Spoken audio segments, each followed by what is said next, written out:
Franklin County Commissioner meeting, February 15th, 2017.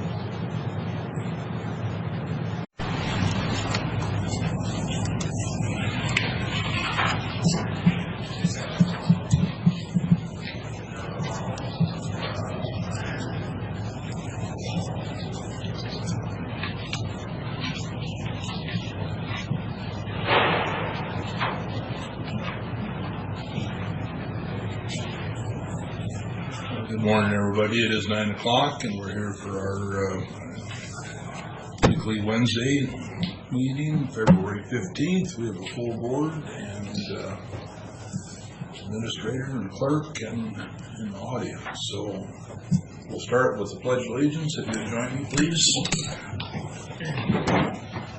I pledge allegiance to the flag of the United States of America and to the republic for which it stands, one nation under God, indivisible, with liberty and justice for all. Thank you. Tom, thank you. You're first on our agenda this morning.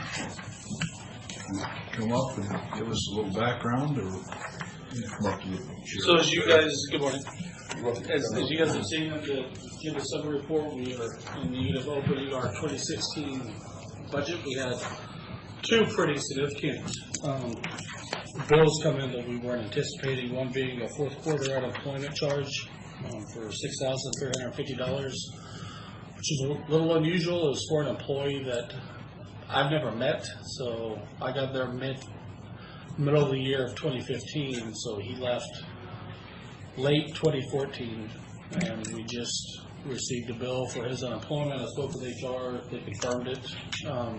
It appears we're there's some co-responsibility with another employer. And then we had our financial audit. We received a bill for $1,443 from the administrator's office. So given those two, we asked for a little more just in case there's anything else that pops up, but we're not expecting that large of an unemployment bill in the fourth quarter. Well, this time it is a public hearing. I would open the public hearing, and with that lead in from Tom, the commissioners have any comments? I've got a couple of comments, but I'll hold them until the audience has had an opportunity, and if there's none, then I'll prepare to go forward. With that, the public hearing, anybody would like to speak for the budget revision? Anybody like to speak for it? Anybody like to speak against the budget revision? Against it? And for the third and final, anybody like to speak against the revision? Seeing none from either side. Commissioner? Tom, congratulations on the progress you've made in reducing overall net cost subsidy for the track. Nice job. This is a modest increase to cover what I think are certainly reasonable and understandable changes in expense. I just wanted to kind of highlight for the record that you're increasing the expenditure side $15,000, but that the track revenues for this year actually exceeded your budget going into the year. Budget for revenues exceeded it by $190,750. So it's commendable and good job. The other thing I wanted to comment on was the portable flooring that was recently purchased. Did that go against your operating line? Was that handled as a separate capital item? That was a separate capital item. Okay, so if we were to roll that in, then we'd have very different numbers. Yes. Okay. All right. That's all I had. Thank you. And I think it'd be appropriate, Mr. Chairman, whatever we don't use, it's not going to be used. Yeah. We're just asking for a little more, just so we don't have to do this again. The old vote there in case there's some unknown expenses show up yet. Correct. Which I really don't anticipate, given that we're this late into February. 6 weeks into the end of the year. Hopefully people aren't sitting on some bills. So with that, Commissioner Miller, anything? No, I think, again, I just have to repeat that you're doing a very good job there, and these must pay bills, it looks like, so understand. With that, we will close the public hearing, and Mr. Chairman, move for approval of Franklin County Resolution 2017-38 entitled Increase Revenue and Expenditure Bottom Line to the 2016 Miscellaneous Franklin County Track Facility Fund. And I'll leave the rest of the title for the clerk to pull for the record. Oh, second. all in favor? Aye. Aye. Any opposed? Thank you. Thanks, Tom. Thank you. Get your health back from down south yet? Your treasurer? No, Get not until the end of the month. end of the month. Yeah.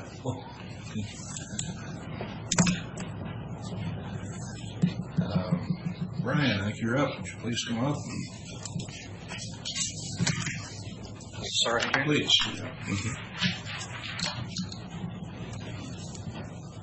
Commissioners, thank you for having me over. I've got annual reports here for the agency, and I'll have some available for the audience if they'd like. So To open this, it is Brian Malley from the Benton Franklin Council of Governments wants to address the board this morning. Sure, thank you. As you know, and most of you are more familiar than some other council and commissions with our agency function, but as we developed the budget for 17 and working with our board and executive committee, there was a real desire to have me and staff come out before our membership and make proper introductions and kind of reemphasize the function of the agency before our membership. I do have to pass along my regrets. Stephanie Siemens, our Community and Economic Development Manager, couldn't be here today. A family emergency in Tanadol is stuck down in Boardman, can't get here this morning. So you all know me pretty well already, but so the introductions are kind of redundant at this point. Well, other than the fact that I see you've changed your name. Right, I pointed that out. There's a misspelling on this, unless you did change your name. You're now officially not Brian I'm Malley. not Breen. You're Brain Malley. That's a common mistake. I see it often, and a lot of times I just gloss over it. Somebody has finally I hope recognized your that's not within intelligence. our report, but within your agenda maybe. So as you know, as I began in 13, our emphasis really with the agency has been to increase the visibility of our agency and the functions that we provide in our region, make sure that we're meeting our state and federal mandates, and really provide a real value to our membership. We have had quite a transformation in our staff over the last 3 to 4 years. We have some long tenured staff who had about 75 years of experience, and that has created some challenges, but also some opportunities. I believe that we've hired some really capable and skilled people, and those folks are really starting to gain the appreciation of our membership, I believe, and the respect of our members. We also have board members amongst Bob and Commissioner Cook and Commissioner Peck that have been very supportive and willing to adapt as we kind of go through things and increase the visibility of the things that we do at the COG. Primarily for the audience and for the commission, you know that our role is primarily in transportation planning. We have 2 other legs, community development and economic development, that we also serve. Within the economic development department, we have 2 loan programs within the agency, and a 3rd that we administer the HAFIC Fund for, that you're familiar with that program also. State designation of a regional transportation planning organization and the economic development district. I believe that all of you are familiar with those processes and the documents and the regular mandates. One of the things we wanted to do as we came out before you today is really emphasize that our work programs, be it in transportation or community development, are really driven by what our board tell us which direction to work on. We have those regular routine mandates, but then the other tasks are really driven by our collective membership. So we appreciate your input as we develop those programs. And really today, just wanted to emphasize that our staff is working very hard for you, and if you have any questions on the things we're doing, we're open and for questions and interested in your input. Yeah, one thing, Ryan, that I think a number of people don't have any idea what Franklin Council of Governments does or means, and historically it has been major involvement in transportation. But I think another side of that people in the economic development side don't have an idea of the loan programs. Could you just give a synopsis of Sure. what? Yeah, I think that's right. We have, as I said, 2 loan programs within the agency. The first, Columbia Regional Economic Development Trust, is a rural loan program. These programs are aimed primarily at creating jobs, diversifying our economy, retaining jobs, and really making our communities better. They're largely gap financing mechanisms where traditional financing may not be an option. That's often the case with new startups. That program is rural. It's available in Benton, Franklin, Walwall, and Columbia counties outside the metropolitan area. The Regional Revolving Loan Fund, RRLF, is a urban program, Benton Franklin program. And then there's the HAVE Fund, which is a larger dollar amount. It is a Benton Franklin eligible loan fund also. There are funds available in all those programs at this time, and we're actively promoting them. Again, all 3 really are aimed at job retention, job creation, and strengthening our communities and the economy. I'd just add that you drive up Road 68 or some of the other parts of our county and see lots of new startup businesses, and you'd be surprised at how many of those have been funded as startups through one or more of these grant programs. And I don't want to call out anybody in particular for business privacy reasons, but there's a number of them. Yeah, we've had involvement with a lot of entities in the Tri-City area, some big, some small. A lot of times we partner with a bank that's willing to go partway in, but not all the way. And again, that gap financing mechanism, if the bank is 100% in, we can often make up the difference. So, you have loan success stories. What kind of failures do you have? Or do you have any, or are there? Yeah, every loan program has its failures. Our default rate is pretty reasonable. It's under 2%, so that's very good. There are some pains from time to time. 2% is actually exceptional, given that we're taking on the loans that the commercial banks won't because the risk is high. And so the understanding is that we accept those loans in the interest of, as you said, retaining jobs and creating jobs. But we're not taking the cream off the top. We're taking the difficult ones. That's true. Our loan programs are funded partly through federal sources, but also we have local entities that have contributed. We've had CDBG funds from Pasco, Richland, and Kennewick. We've had the Port of, Benton PUD and Franklin PUD funds in our program. A variety of different agencies have had funds in our program over time. I know the ones that you have here. I've seen some of them. I know some of them, and they've all done very well. So I would say yes, it's a success. Well, we don't put the more difficult ones on there. Yeah. 3 different loan programs. There are 3 different loan values. They graduate up into from what, 50 to 75,000, the low end. Yeah, well, we have a new fund that's aimed at women and minority businesses, which is a lower threshold. It's at more of a 5 to 10 limit, but generally, you're right. I think that the minimum loans probably in the 30 to 50 for perhaps credit in the microloan program, but generally the RLF and HAFIC programs are larger amounts. Then you get into the HAFIC, which they manage, and that gets into up to $1 million loan. Right, much larger limits with HAFIC. And in the HAFIC program, there are municipal loans, business loans, and also some grant programs. Some grant. Mr. Chairman, I just offer one other thought that just occurred to me now, which is, I think you've heard me in past meetings talk about how inappropriate it is for local governments, be they cities, counties, whatever, to compete directly with the private sector. This loan program is really a great example of how government can participate in what appears to be a commercial enterprise, lending, but do it without being in competition with the private sector banks, and actually do it to the benefit of all. It benefits the borrower, of course, because they have trouble getting it. It benefits us because we're able to move more money into the economy and build local businesses. And it benefits the local banks because these are loans that, by and large, wouldn't happen if we weren't there for the gap financing. I think it's an extremely good example of government being involved in what appears to be an enterprise activity, but doing it in a way that doesn't compete and everybody wins.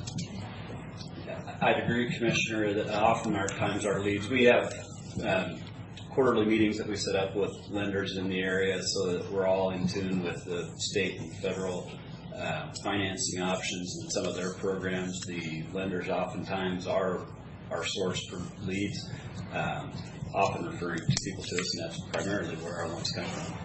So we're not in competition with them, but we're there to kind of push along projects that they may, again, might not be 100% in.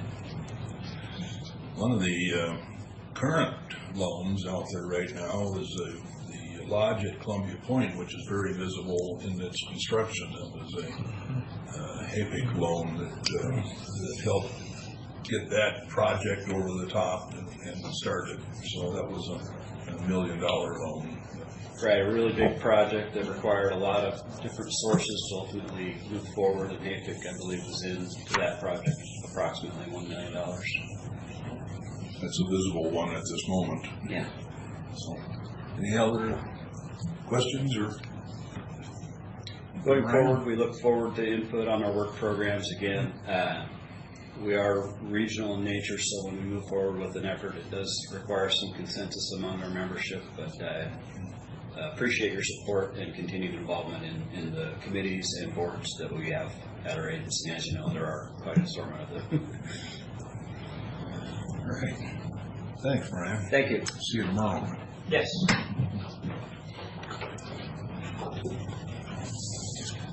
With that, it brings us to Carly.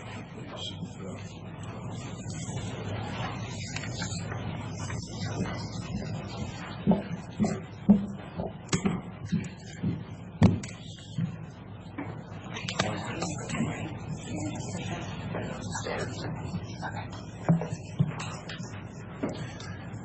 Next item on your agenda, Commissioners, is an item that we have discussed briefly before. It is a recommendation in the Sheriff's Office of taking a new look at his compensation as it relates to the compression rate within the Sheriff's Office. When the ACE study was completed a number of years ago, Sheriff's compensation was set according to the other elected officials who are on the same grade schedule as the other elected officials. And Sheriff Raymond has requested that we reconsider putting him on the same grade scale as the other sheriff's deputies in his office. This would result in the ability for sheriff's compensation to be set in a way that is more comparable with the other folks in his office. And there's been a fair amount of background information that's been provided to you in your packets. I hope you've had time to review some of that. I guess my first thought is, why are we even putting them on a matrix? You know, there is no other elected official on a matrix. Why are we? All of the elected officials are on a matrix with the exception of the commissioners, the prosecuting attorney, and the district court judge.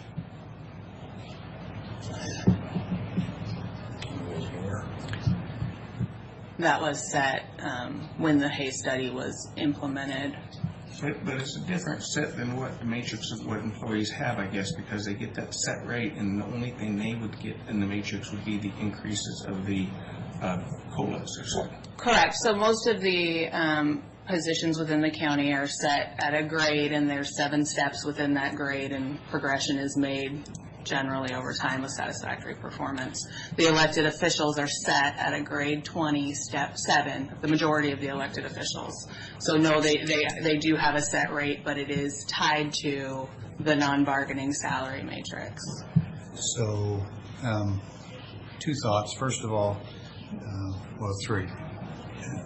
Are we here today about a question of placing the sheriff on a matrix? Are we here about a pay raise request? Or are we here about something else? Because there's been, I think, mild difference of perspective over the weeks about what we're really getting at. Is it correct that we're here exclusively about the matrix question? Yes, the issue of the day is Okay.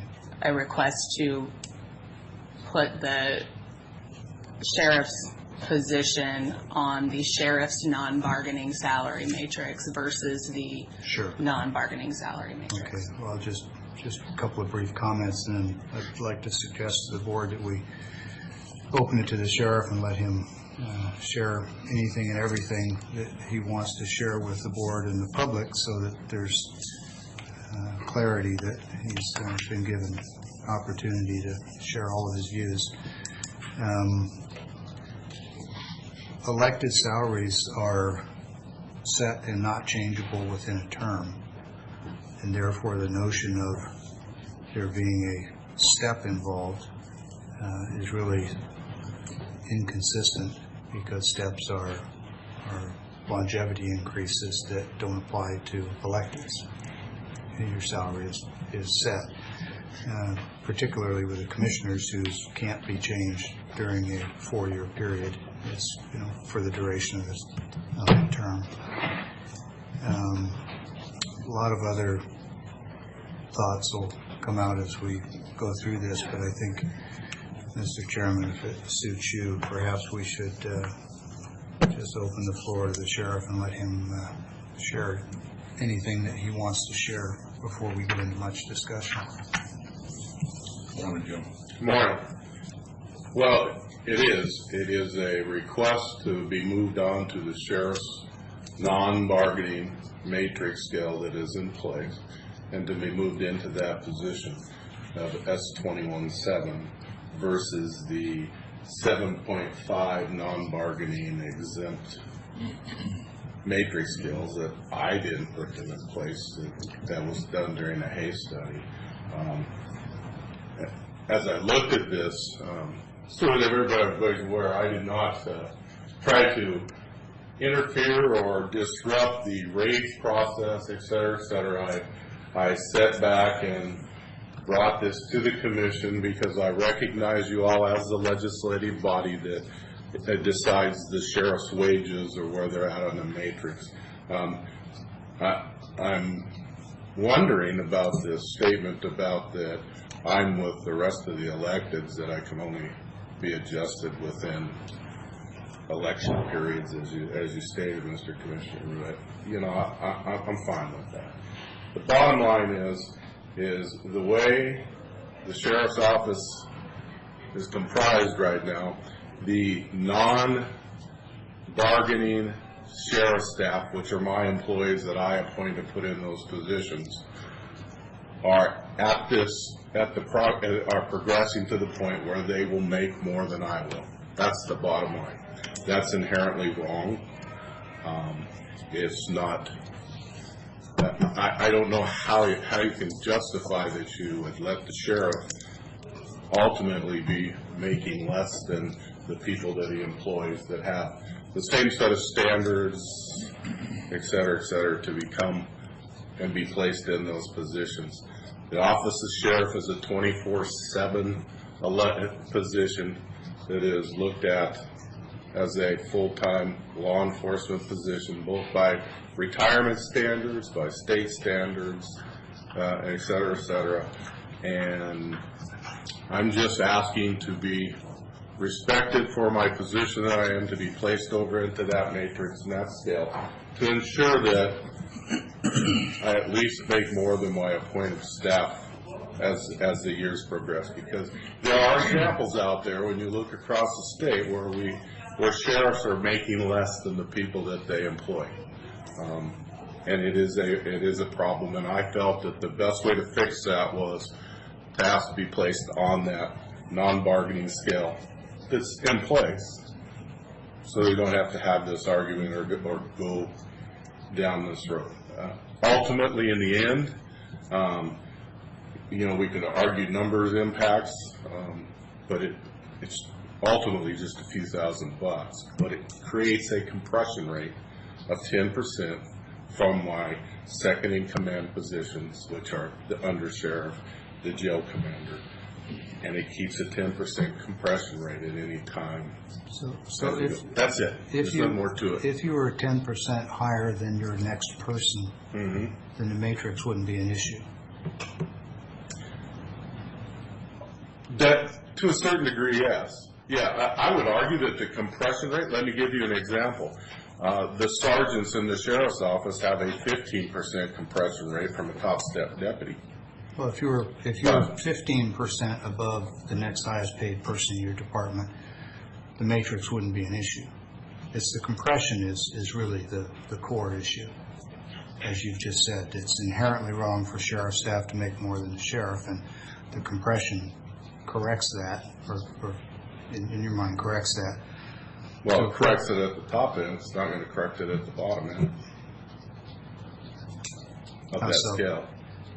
How so? I thought we were talking about compression between you and your next highest paid person. We are. But if you're going to talk holistically about those compression rates, they can tell you that there's a problem that exists there. Okay, but the issue we're dealing with today is the compression between your salary and your next highest paid individuals, correct?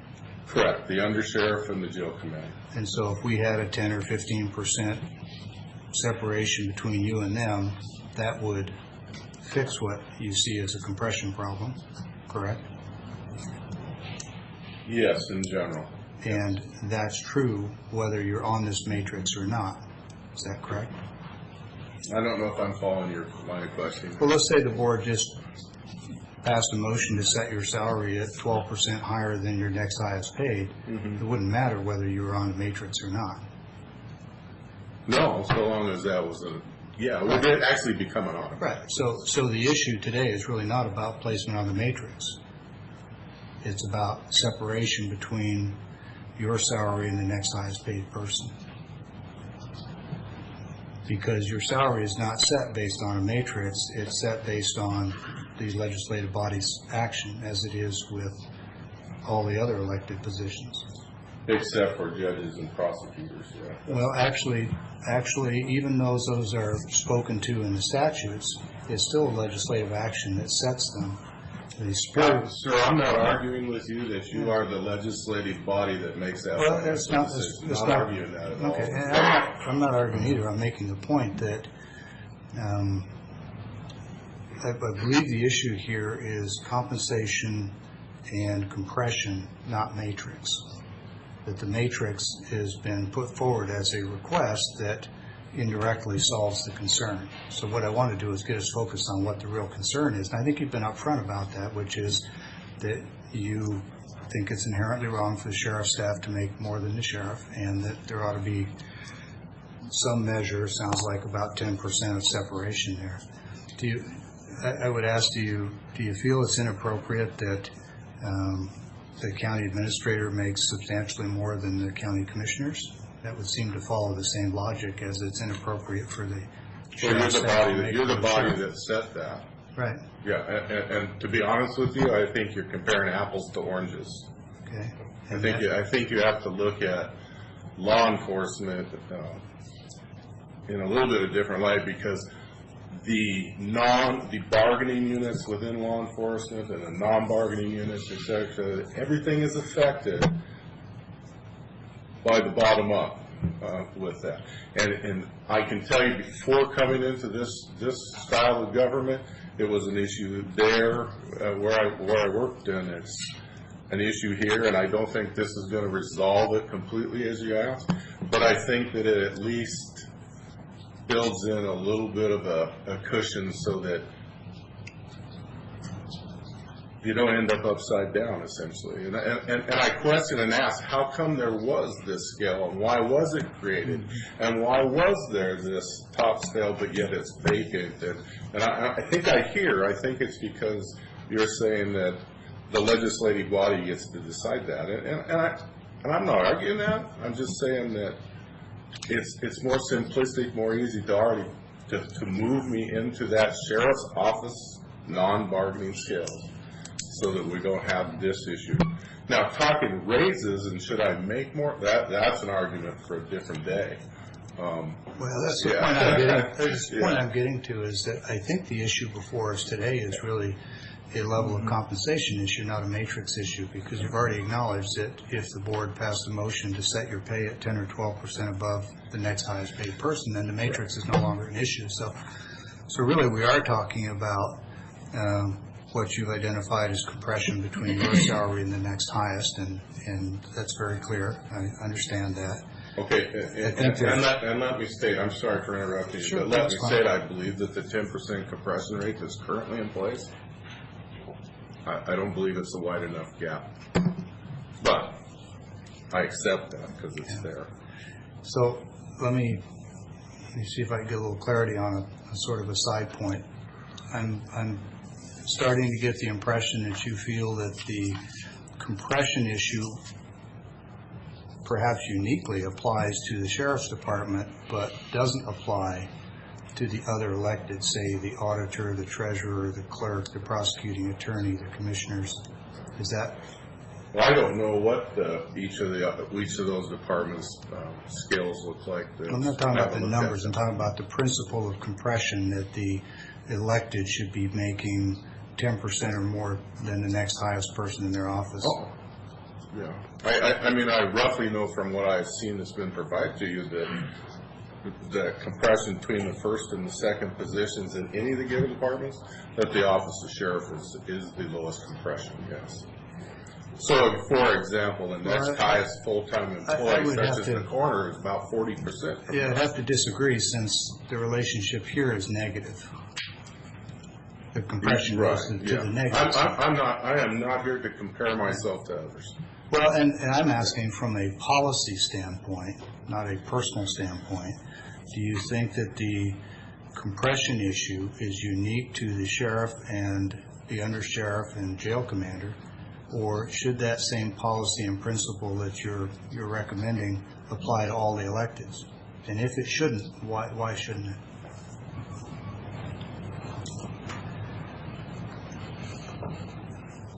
You know, I don't think I can answer that honestly for you, because I'm looking at this as a law enforcement officer inside a specific set of guidelines, or if you will, or the law enforcement agency. I'm not arguing. I'm acutely aware of what the county administrator makes, and I am not objectionable to that, nor am I objectionable to other electeds. Sure. Jumping out. I mean. But again, I'm not asking about individuals or dollars. I'm asking you, I'm putting it back in this arena to look at it from a law enforcement perspective, not as an elected type of perspective, because clearly we could probably argue for days that each of the elected positions probably have a different set of responsibilities, et cetera, and so on and so on. Right. They vary by scope and breadth and responsibility and a whole bunch of different variables, and how society values that across the board varies. Right. But we aren't really, in my opinion, to look at it from a one-off perspective. The statutes are clear about elected compensation. They call out Superior Court judges and say this is how they're to be paid. Mm-hmm. They call out prosecuting attorneys and say they're to be paid a portion of what the prosecutors get plus a certain formula. Right. But all the others, the guidance is merely the minimum pay for a county of a given size shall be X amount. And when you look at those minimums set in the statute, it's interesting to note that the minimum is the same for all the different electeds outside of the Superior Court judge and the prosecutor. So I think we as a board are supposed to look at this from a policy perspective. If we were to follow a line of reasoning that says that we need whatever percentage, they'd say 10% compression between your position in the next highest, why wouldn't that same logic apply to the other electeds? Because if we approve what you're requesting, then I think all the other electeds have a pretty solid case to come in and say, I think we should get the same treatment. And so I'm asking for your opinion, if you have one, and then maybe you don't, as to why you think the same logic and principle wouldn't apply to all the elected positions, if it applies to yours. I don't know that I could give you a sound answer to that. Okay. I think I'm looking at this from a different set of eyes than you are. Okay. I just believe that it's inherently wrong when the chief law enforcement executive officer of the county, with a lot of responsibilities by statute, by law, and I'm actually, the office and the position actually has quite a bit of pass-through authorities, if you will, and I have requirements in order to hold this office, be in this office. It's not like I can walk off the street and run and just sit here and do it as a citizen. There is requirements to that elected position in that statute, and I'm just asking that if we developed a matrix for the sheriff's office, I get what you're saying. I'm hearing you saying, well, we took it out because, not we, you personally, because the position's elected and there's these issues. And does that need to be fixed personally?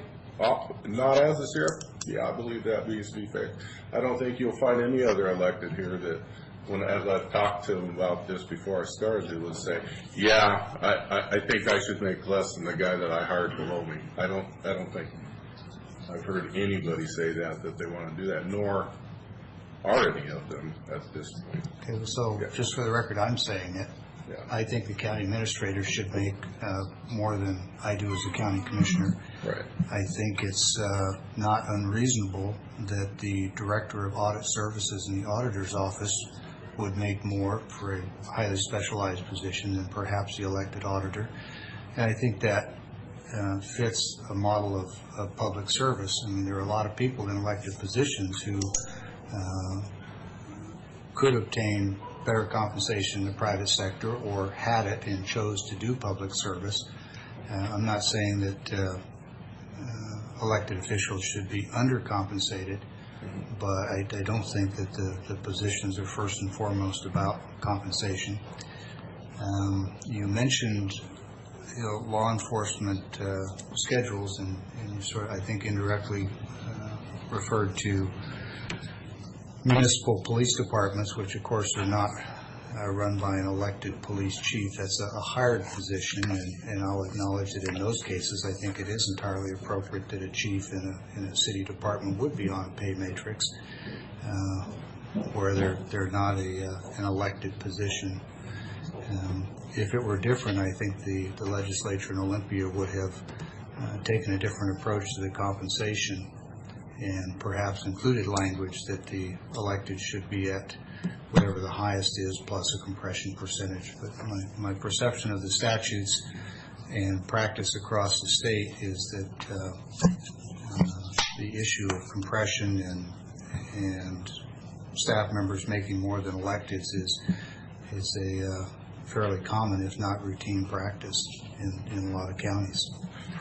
But I've got other comments. I believe my response back to you to that comment is that's true. I'm looking at it from a municipality, and as most people, to a certain degree, okay. But most people know that I spent 33 years in a municipality working in law enforcement. The chief of police's wages is set by their legislative body, which is councilmen, and they control that. And their compression rates are generally 20% above the next person or more. And again, it is law enforcement specific, okay? And I understand, and I want to be respectful of the elected process. But I will say, in this setting, that I believe that the office of sheriff is an elected position by the people, and that it does have some unique responsibilities to it, and it is set across differently. I think you can say that about every elected position. I don't think so. Here, let me give you an example. Sure. So at 5:30 yesterday morning, I was here at work dealing with situations in our corrections facility that were emergent. Okay. I do work after hours. I am considered the chief law enforcement officer of the county. I do carry a commission card. I do all those type of things. And you can't compare that to the auditor or any other position across the board, either county or municipal government.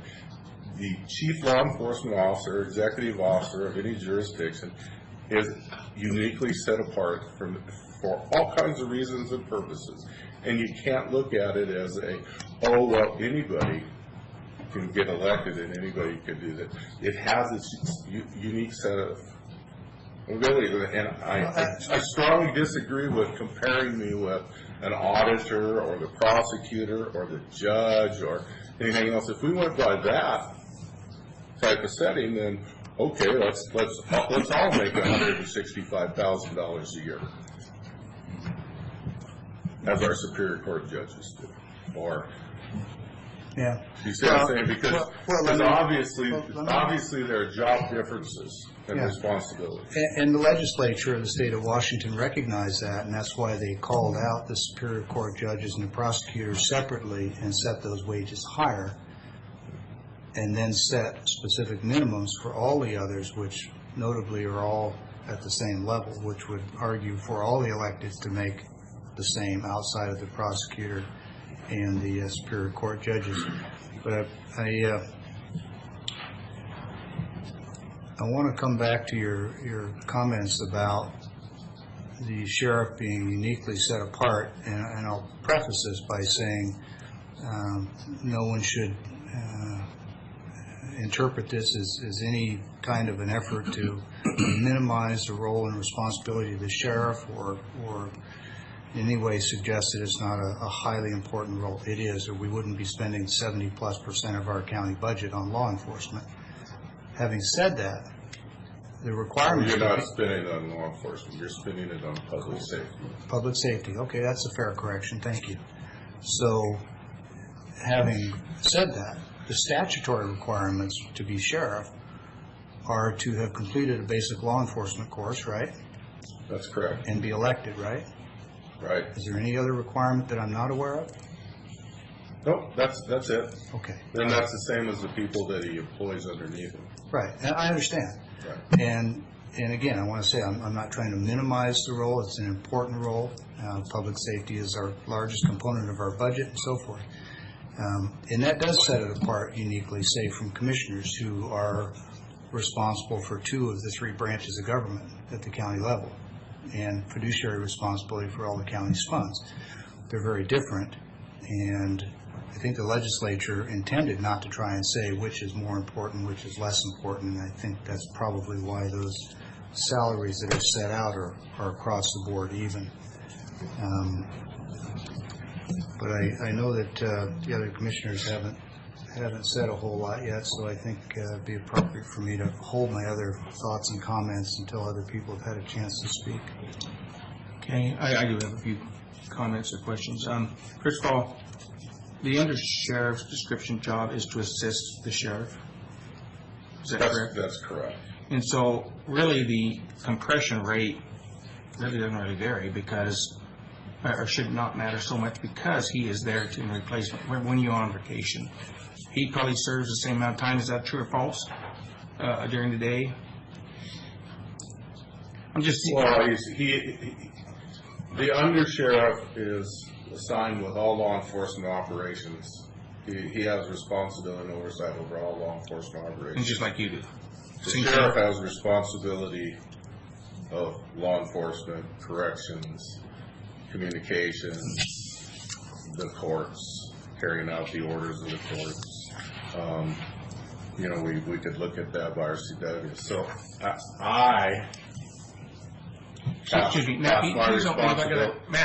my responsibilities through the managers. Okay. Okay, well, Matt just left, and I was going to ask him, I don't believe that all, and maybe you didn't say this, maybe I misheard, I don't believe that all electeds are over there, and I think that's an example there. I think his auditor service person that he had prior was actually receiving more money than he was, so I don't think that's. It's the same. It's the same? It's the same. The Director of Audit Services So, and the so Director all of of the Finance are in departments, the there's same nobody grade. over, is that correct? Wage? Excuse me, I think we just had a miscommunication here. Mhm. Please let him finish his statement. Your question was, and correct me if I'm wrong, is the Director of Audit Services making more than the auditor? At the time she was here, yes, that was a question at first. No. And she And went the on. answer you gave was that 2 people in his department are making the same, and I don't think that was the question he was asking. They are making the same as the auditor Okay. position. Yeah, she was making the same Okay. salary. Well, the compression rate kind of bothers me that we just throw out a 10%. I think that that's why you're getting that above wage the way it is now than the other commissioners and everybody else because of that duty. I think that's. I'm currently, if you talk just solely about the compression rate, I'm 4% Mhm. above Yeah. the others. And that's why I said I'm 4%. $333 a month. And you will as they increase in percentage of COLAs, you will too, and you'll be up to 115 or so in 218, correct?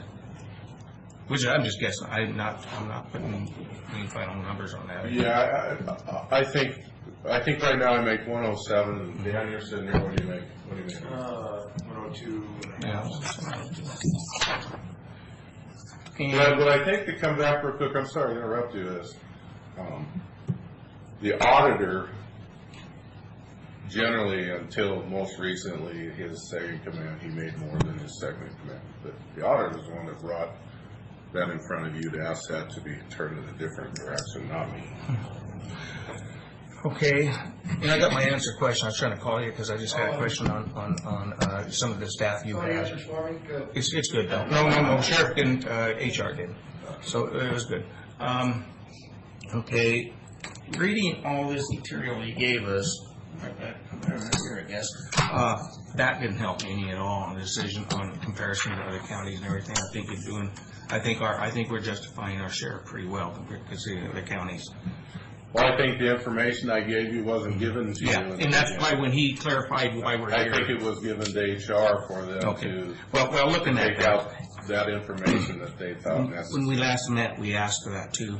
So, when we last met here back in December about this issue, that's what we asked for. But I think Commissioner Peck made it clear that we're here on the matrix, not that discussion. Excuse me, that's not correct. Okay? The point I made was, this has been presented to us as a matrix question, and I believe it's not a matrix question at all. This is a compensation question, and I think the truth of that lies in the acknowledgement that if the board set by resolution a salary for the sheriff that was 12% above the next highest paid, then the issue of a matrix is moot. It's not a concern. And that's where I was going with my And question. when the answer is yes, then it's clear that the matrix is not the issue, it's compensation. And that's what I was saying. It was the difference between the matrix and the compensation. So, I'm sorry. And if I wasn't clear, No, you were clear. the parallel point with that was that by statutes and by practice, I don't see that elected positions should ever be on a salary matrix. It implies step increases, it implies relationships with other employees being parallel to employees within the organization. I think if that was the intent, the legislature would have taken a whole different approach to state law and the way it's written. And that's the way I understood your question. I just hadn't been able to finish my comment on it. I started with matrix. And before you finish there, I'm not arguing with Commissioner Peck that if there was however you write it, that says the office of sheriff will make a percentage above, you're right. There would be a moot point. And to be clear, I'm not advocating that the board do that. I guess my biggest input on this whole thing is the fact that I have not a problem at all with finance side of it. I still argue I don't understand why you run a matrix of any kind as an elected official. but. We're all on a matrix. Well, we aren't as commissioners. You know, we have to set a resolution before the election. Everybody else can get a raise anytime. You know. Yeah, we can honor that to anyone, anytime. Not only during election, but anytime. So, I'm more in because it's an elected position, I'm more in a favor of if this is what the board decides is on a policy, and it states that you would receive more than the undersheriff. Or the next staff, next line. I don't know about the matrix either. I'm just not, all electeds I don't think are in matrix. And well, as you said, we are in one, but your price is set, and as we elected, it's set. And so if we have a policy to increase that 10% over compression, whatever we decide, that's going to set your next election rate for your salary for the next election. That's what I'm getting at there. So I don't have a problem with that. To me, it's the same thing as putting you on the matrix, basically. Actually, I think I'd have to double check it, but Decisions have, those type of decisions and those parameters you check, and I think have to be made before the next election. Mm-hmm. Yes. Well, on the matrix system, Carly, you were talking about with the rest of the electeds, for instance. Matt's been here 6 years now. Mm-hmm. Where did he start at, matrix-wise? Grade 20, step 7. That's where the majority of the elected officials were set at. It was late 2008 when the Hay study was implemented. All of the electeds were set at grade 20, step 7. So the only times those salaries have changed are when the salary matrix has changed as a result of a COLA. So walking right in on election, they were all at the top step. There is no. Yes, there hasn't been any step movement for them. The only change has been with COLA. And I think the reason that, well, first of all, I think the Hay study erred in a lot of ways. A lot of ways. I think for the price. That's right, and I think that placing electeds on salary matrices was one of the mistakes that were made. I think the fact that they put all the electeds at a step 7 wasn't accidental. It was indicative of, or an acknowledgement that the compensation for elected officials, and this is going to sound odd, but think about it for a second, is not based on qualifications or experience. Sheriff has shared with us his many years of experience. Each of us could do the same thing in our respective backgrounds and credentials, academic and work histories as well. But the compensation is statutorily based on what the Board of Commissioners sets, and the qualifications for the position are that the people elect you. And with the exception of the sheriff, where there's a basic law enforcement course credential required, prosecutor has to be an attorney, the Superior Court judge has to be an attorney elected. But the qualifications for the positions really are that you be elected, and so there's step 7, because if you set it at a step 3 and 2 years later, based on longevity and or experience, the step system offers or provides increased compensation. That longevity and experience in the elected positions is not what you'd call a merit factor in the compensation equation. So to put it on a matrix that is inherently driven by longevity and experience as a measure of your pay for an elected position is completely out of context with the state law. That's not the intent. It's not the purpose. I've got a series of points that I wanted to make sure got into the record. So, Mr. Chairman, if you don't mind, I'll just read through them quickly and try and minimize my own comments to them. First is that elected salaries are set by the Board of Commissioners in accordance with the applicable RCW. I've already spoken to how that varies with Superior Court judges, prosecutor, and then all the other electeds. There's no distinction drawn between the sheriff and the other electeds. 2, there are no statutory obligations on the sheriff's salary aside from the minimum salary, which is in RCW 361720 subparagraph 4, which sets that minimum salary at $14,900 per year, which is the same minimum salary set for all the other electeds except for the prosecutor and Superior Court judges. And again, it's not a suggestion that everybody's salary should be at the minimum. It's an acknowledgement that the state legislature set the salary minimum the same for all those other elected positions and didn't call out the sheriff as being more highly compensated than the auditor or the treasurer or the clerk. 3, experience and credentials are not salary determinants. I've already spoken to that a little bit. Job scope and responsibility are salary determinants, and I think that's what this board looks to predominantly when setting elected salaries. I believe that the compression argument, even though I know that the sheriff has a wholly different view of it, and I certainly respect his right to his own opinion on the matter, I don't think compression is relevant in these positions. These are elected positions, and it's very common for people who have been in office for many more years, not as elected as staff members or who bring specialized expertise, not uncommon for them to make more than the elected officials, and I don't see that as a problem in the least. I've already mentioned the comparisons with municipal police chiefs who are hired as opposed to elected are not appropriate comparisons. And in the case of City of Pasco, which is most often used as the comparator, that's the chief law enforcement executive for a city of 60 to 80,000 people. And then with respect to the earlier point about qualifications for compensation for electeds, properly does not include years of service, experience, academics, and so forth. I would point out if that were the case, you've got 3 commissioners who all have backgrounds that I think are valuable and useful in these positions, and they're all vastly different. And so if you were to take that line of reasoning, then each of us would be paid differently.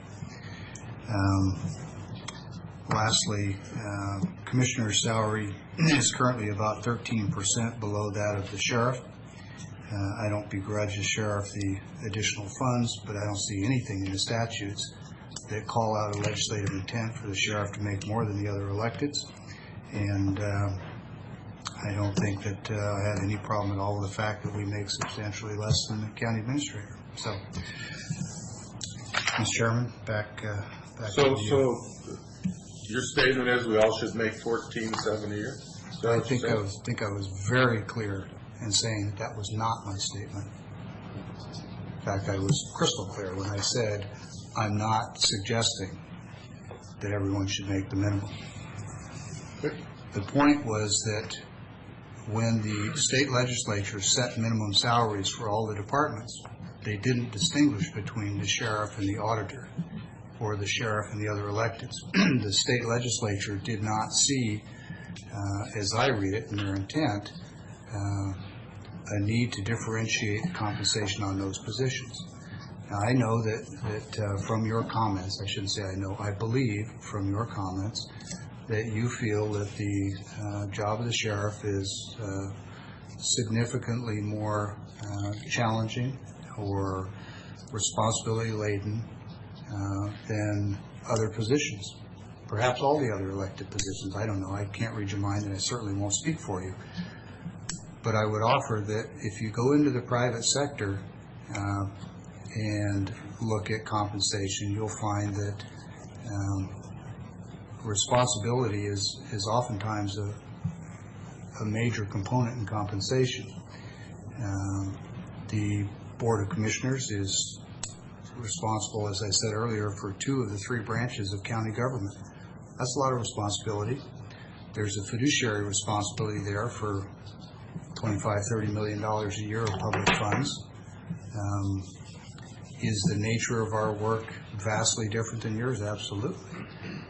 Do we get calls at all hours? Absolutely. I've gotten calls from constituents at 2, 3, 4 o'clock in the morning, and that's not as uncommon as you might think.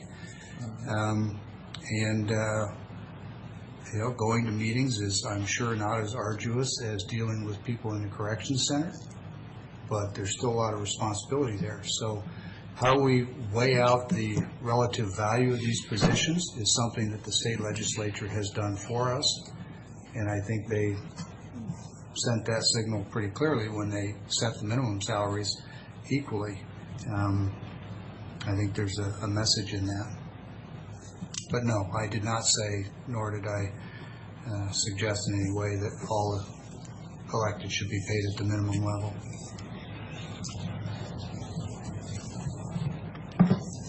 Further comments?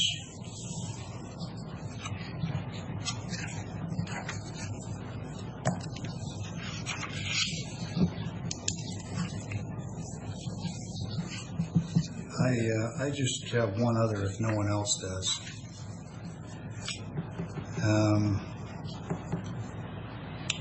The 4-page letter that the sheriff sent to us is dated February 8th. Has a lot of interesting content, and I won't go through all my notes on it, but I want to make sure that before we move on from this subject, that the sheriff has had as much time as he wants to take, and I'll stay here as long as it takes, so that nothing goes unsaid, and that he is in no way shortchanging his ability to share any of his thoughts or views on this point or on this topic.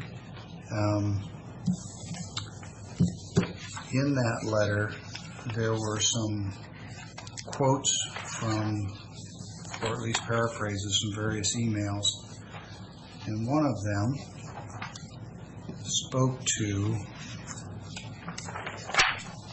communications with HR. And the quote is on page 2, second paragraph from the bottom last sentence, and it says that the response back to me concerning my personal use of HR was placed back to me in the form of the following statement: question, it sounds like someone has expressed concerns about the extent of your use of HR services. Now, that's an email that I sent to the sheriff, and I phrased it that way because the concern expressed about the HR working with the sheriff's office, let me say, I don't know if it was the concern, but one of the concerns was one that I pressed, and it wasn't about HR working with the sheriff's office. They have been and they should. It wasn't about how much time HR was spending with the sheriff's office. That's for Keith and HR to determine how much staff time they can provide and how much is necessary. The issue was actually that the materials provided by HR following those discussions provided statements to the board that usurped the authority of the board. They were statements that were saying that it could be appropriate based on internal comparators to provide a certain level of compression. And there's nothing in the statutes that supports that. There's nothing in the authority of the HR department or the sheriff's office or the county administrator's office that says that. I'm writing that it was you, sir? I don't No. think I wrote No, that. no, not you. The email that I sent to Keith said I have a couple of concerns about the input from HR, and there are two specific things that go from HR advice to giving advice that runs counter to the authority of the board.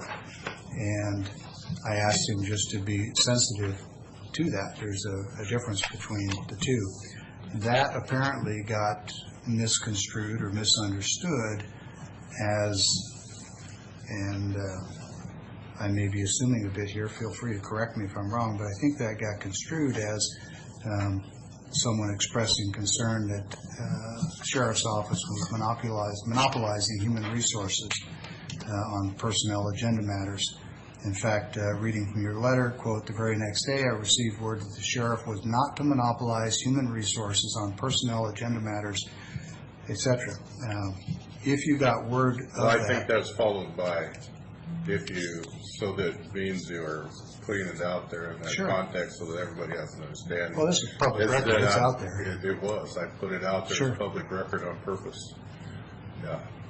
So, I think you need to make sure you follow up with the sentence behind those statements that says, I'm not trying to quote anybody here, and I'm just trying to tell you from my sense of what I was feeling and seeing, and that's just what I observed. well, So right, that and there's what so that there is absolutely no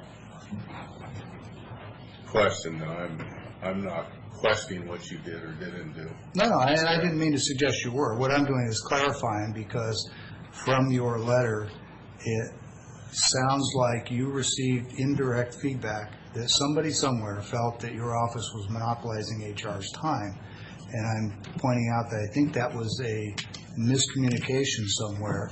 The only feedback I'm aware of related to your interaction with HR was an email I sent citing two examples where I think HR might have crossed the line into usurping board authority. It had nothing to do with your use of HR time, which I think is entirely appropriate. And so I wanted that to be clear and on the record. Now, if somebody else said something that implied that, and I'm not privy to it or aware of it. Yeah, I'm not privy to your email either. Yeah, well, I'll tell you what, I'll get you copies. It's public record as well.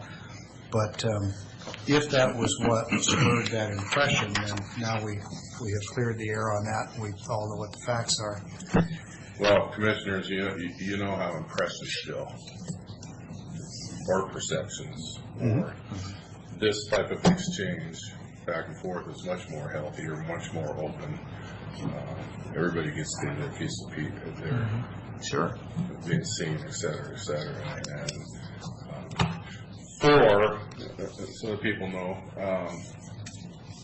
yeah, my perception, if you will, was that no, you're ensured that you don't come back with this matter as when I first put it in front of you in December, and that there was a sense, at least on my part, that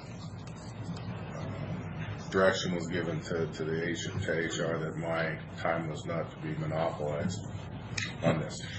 So the other side of that is, in response, is after that was brought to me, I did send an email to each one of you expressing what at least my perceptions were. And so that it's known, I received 2 calls from 2 different commissioners, and then I received the email that Commissioner Peck speaks about. So there was nothing nefarious about any of that. It was communication back and forth, trying to keep it reasonably public so that everybody can know what was going on.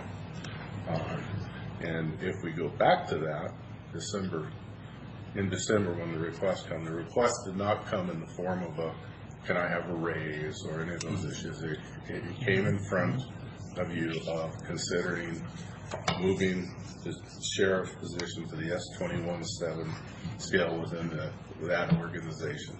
That was the request. I didn't take it off into all those other things. I was being respectful of the legislative process with my intent in the beginning. I wasn't trying to usurp anybody's authority. I was just asking that you, as the board, look at this issue of placing me from here to here and try to provide reasonable reasons why. Not beyond that, I'm not arguing any of that. I can tell you, as we talked about that letter, I was a little unsettled. Obviously, when late January, I sit and patiently try to let my process take its due course to hear that there was no due course, which prompts us to where we are today. Yeah, the item was tabled and can be brought back before the board with a request. I don't know if there was a request to bring it back or not. I certainly didn't ever oppose hearing it or spending as much time as you wanted, but you mentioned that it wasn't your intent to usurp any board authority, and I don't think anyone has suggested that you did. The usurpation of authority that I was referring to was between the HR department and the board, and since this is such a very short email, I'm going to go ahead and read it, which is February 7th at 10 p.m. Of course, we don't work past normal hours, but this is a note back to Keith that says, thanks, Keith, with respect to Ms. Nade's review and analysis. 1, there's no obligation to have separation between the positions of the sheriff and the undersheriff. No obligation. Not taking a position whether it's right or wrong. There's no obligation to. Oftentimes, elected officials make less than their deputy or number 2 position in their organization. 2, the statement that moving the sheriff to grade S21 resulting in a 10% compression, quote, could be appropriate based on internal comparators, unquote, is inappropriate in that it implies that separation, reduced compression, is required or desirable, which is a board decision only, and that internal comparators should be used in the pay analysis, which is also a board decision. Now, I don't, I'm not criticizing Ms. Nave or trying to discredit her in any way. She's the HR professional. She's probably forgotten more about HR than I'll ever know. This was simply a point being made that in a public elected official context, things are different than they are in the private sector, and that the use of internal comparators, I acknowledge, is a common and appropriate practice in the private sector, and can be used here if we wanted to, but the suggestion that they should be is where it's not appropriate. So that's what the email was about, not about how much time you were using with HR. So. I think we've hammered this over sufficiently. We have a resolution in front of us, 2017-39. Is there a motion? I have no action. I'm not going to take any action. I'm moving this to the matrix. If there's other types of ways of solving this compression problem or anything, that might be a different story, but I'm not into, so I'm not going to make a motion. So, Mr. Chairman, I don't think that salary matrices are appropriate for elected officials, any of the elected officials. With that said, I'll make a motion that we... Mr. Chairman, if I could finish my comment, please. I don't think that they're appropriate, and I don't find that the current compensation for the sheriff of Franklin County is unreasonable or out of line with what I believe are appropriate factors for the board to consider. Thank you for allowing me to finish. Thanks, I'm sorry. I didn't mean to interrupt. No, I was a little slow. But I would make a motion. I don't have a problem with the finance side of it. I personally would like to see the sheriff go on as just an elected official. You know, with the compression as listed. I have a hard time, again, like I said, using the matrix system. Point of order. It's a motion. I realize you're in the middle of a motion, but your call was for anyone who wanted to offer this motion in the package here for consideration. And so is it my understanding that you're offering this resolution in your motion, or are you going on to a new subject now? No, the same subject with a condition of that resolution, which would have to come back as a different resolution. Okay. Or different wording in that resolution. I was anticipating that before we open the floor for new resolutions that we would complete action on this resolution. It's relevant here because I too have a motion to make. I would move for approval of resolution 2017-39.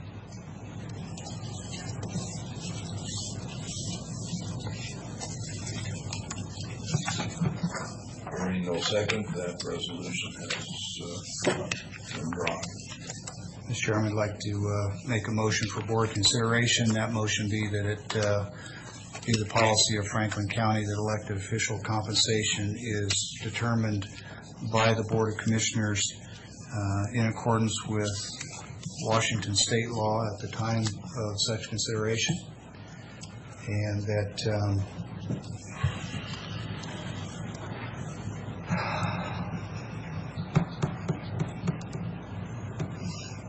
that they not be placed on any salary matrix. Question on that motion. Are you finished? Yeah, thanks. Do we have a motion like that already? Isn't that the duty of the commissioners? The motion is to establish that as Franklin County policy. The difference is that I don't see anything in state law that prohibits us from placing electeds on salary matrix, but I don't think it's appropriate for a lot of the reasons that we've discussed, and therefore I think it's appropriate that we have a county policy that establishes that the elected official salaries are based on decision of the Board of Commissioners, the legislative body, in accordance with state law, and that we not use salary matrix for that purpose.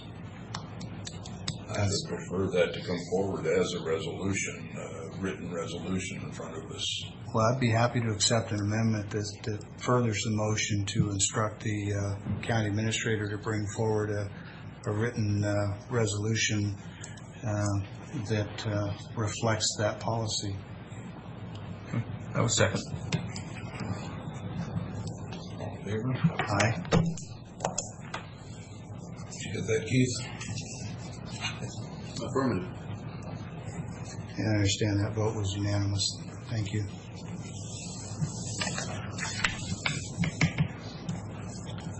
Anything further? Sure.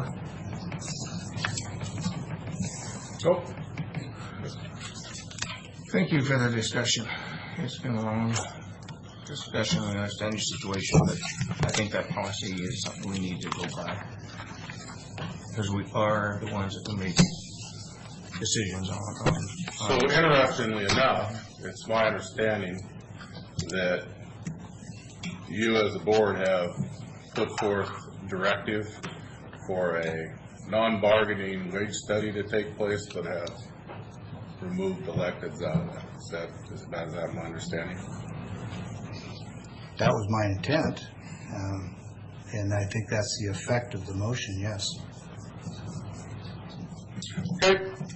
I'll also point out that there's nothing in that motion or that direction or that policy guidance that precludes the board from undertaking a discussion of appropriate compensation for any elected position.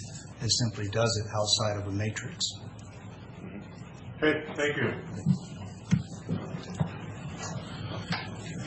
All right, we'll carry on and see if we can get a hold of our representatives over in Olympia.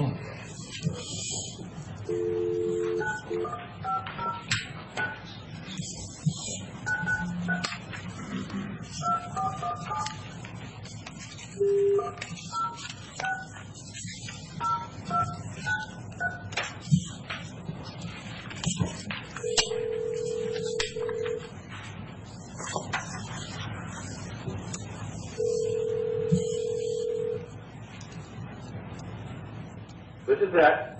Good morning, Zach. This is Keith Johnson of Franklin County. Hey, how you doing, sir? Good. We have the Board of Commissioners here, ready for our update with you this week. Thank you for being here. Outstanding. Yeah, no, not a problem. Good morning, Zach. Well, I guess, the first thing that's of importance here this week is that we are in the last week of cutoff here, and Friday is the last day for bills to be passed out of their committee of origin. And if they're not, they are dead. Zach, that doesn't apply to financial bills, does it? No. Well, the fiscal bills have until next Wednesday, and then if there is a bill that they deem necessary to implement the budget, that could go until Anytime. well after whenever. That goes to the very end, last day. Yeah. After June. So Friday is the cutoff for non-fiscal, non-budget implementing bills out of committee. Yeah, it's the policy bill cutoff this Friday, which is the the big one. If there's a fiscal note attached to Sure. the bill, and it is a fiscal policy, then that gives you till next Wednesday. Okay. Then the cutoff after that is March 1st. That's to get the bill out of the House of Origin.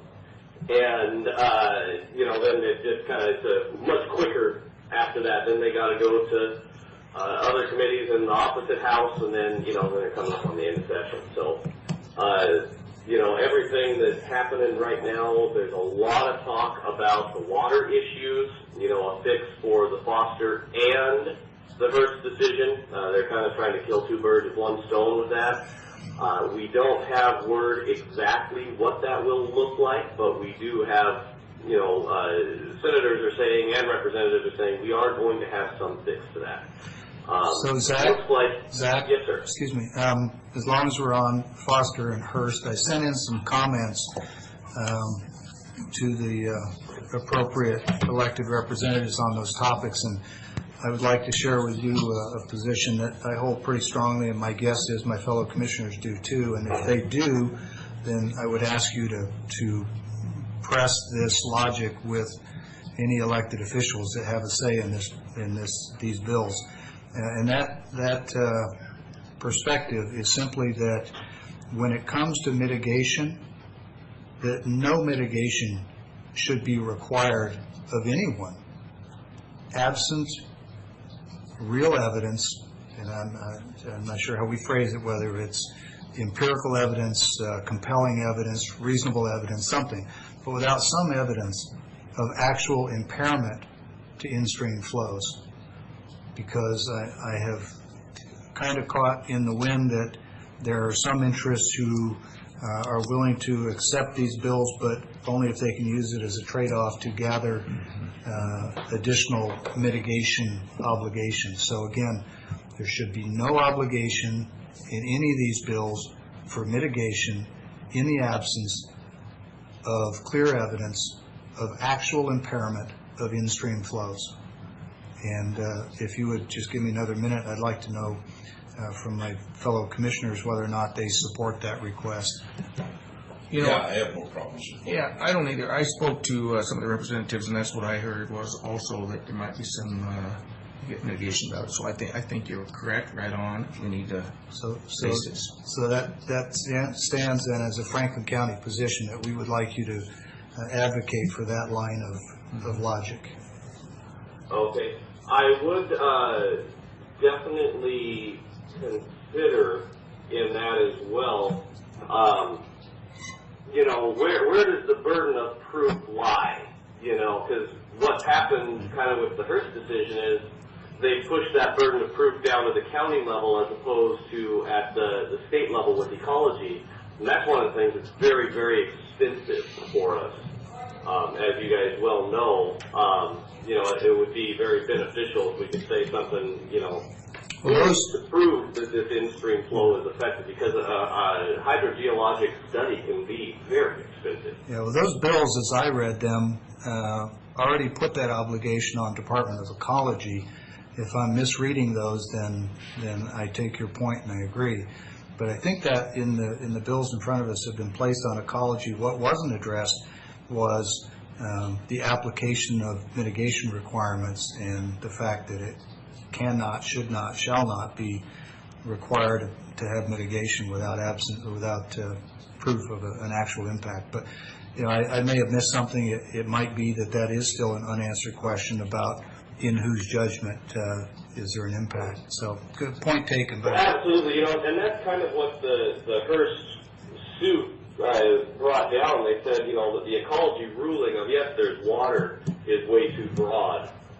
And no matter how you look at it, I think it would be definitely prudent to make sure that, you know, if we're going to advocate for that, we say, okay, this is ecology's responsibility. I agree. To conduct this study, because your citizens, you know, your constituents, and then on top of that, you guys, at the county level, we just can't afford to fund a study. I mean, you know, on the low end where there's $5,000, you know, and I've heard all the way up to a couple $100,000 for a large watershed that, you know, there's quite a few people in. So, you know, and or a I would like to complex. see the bill passed that makes the in-stream flow the junior water right, but I really don't think they're going to do that. No, I don't see that happening. So, okay. Well, thanks for that discussion. I think we're in agreement there.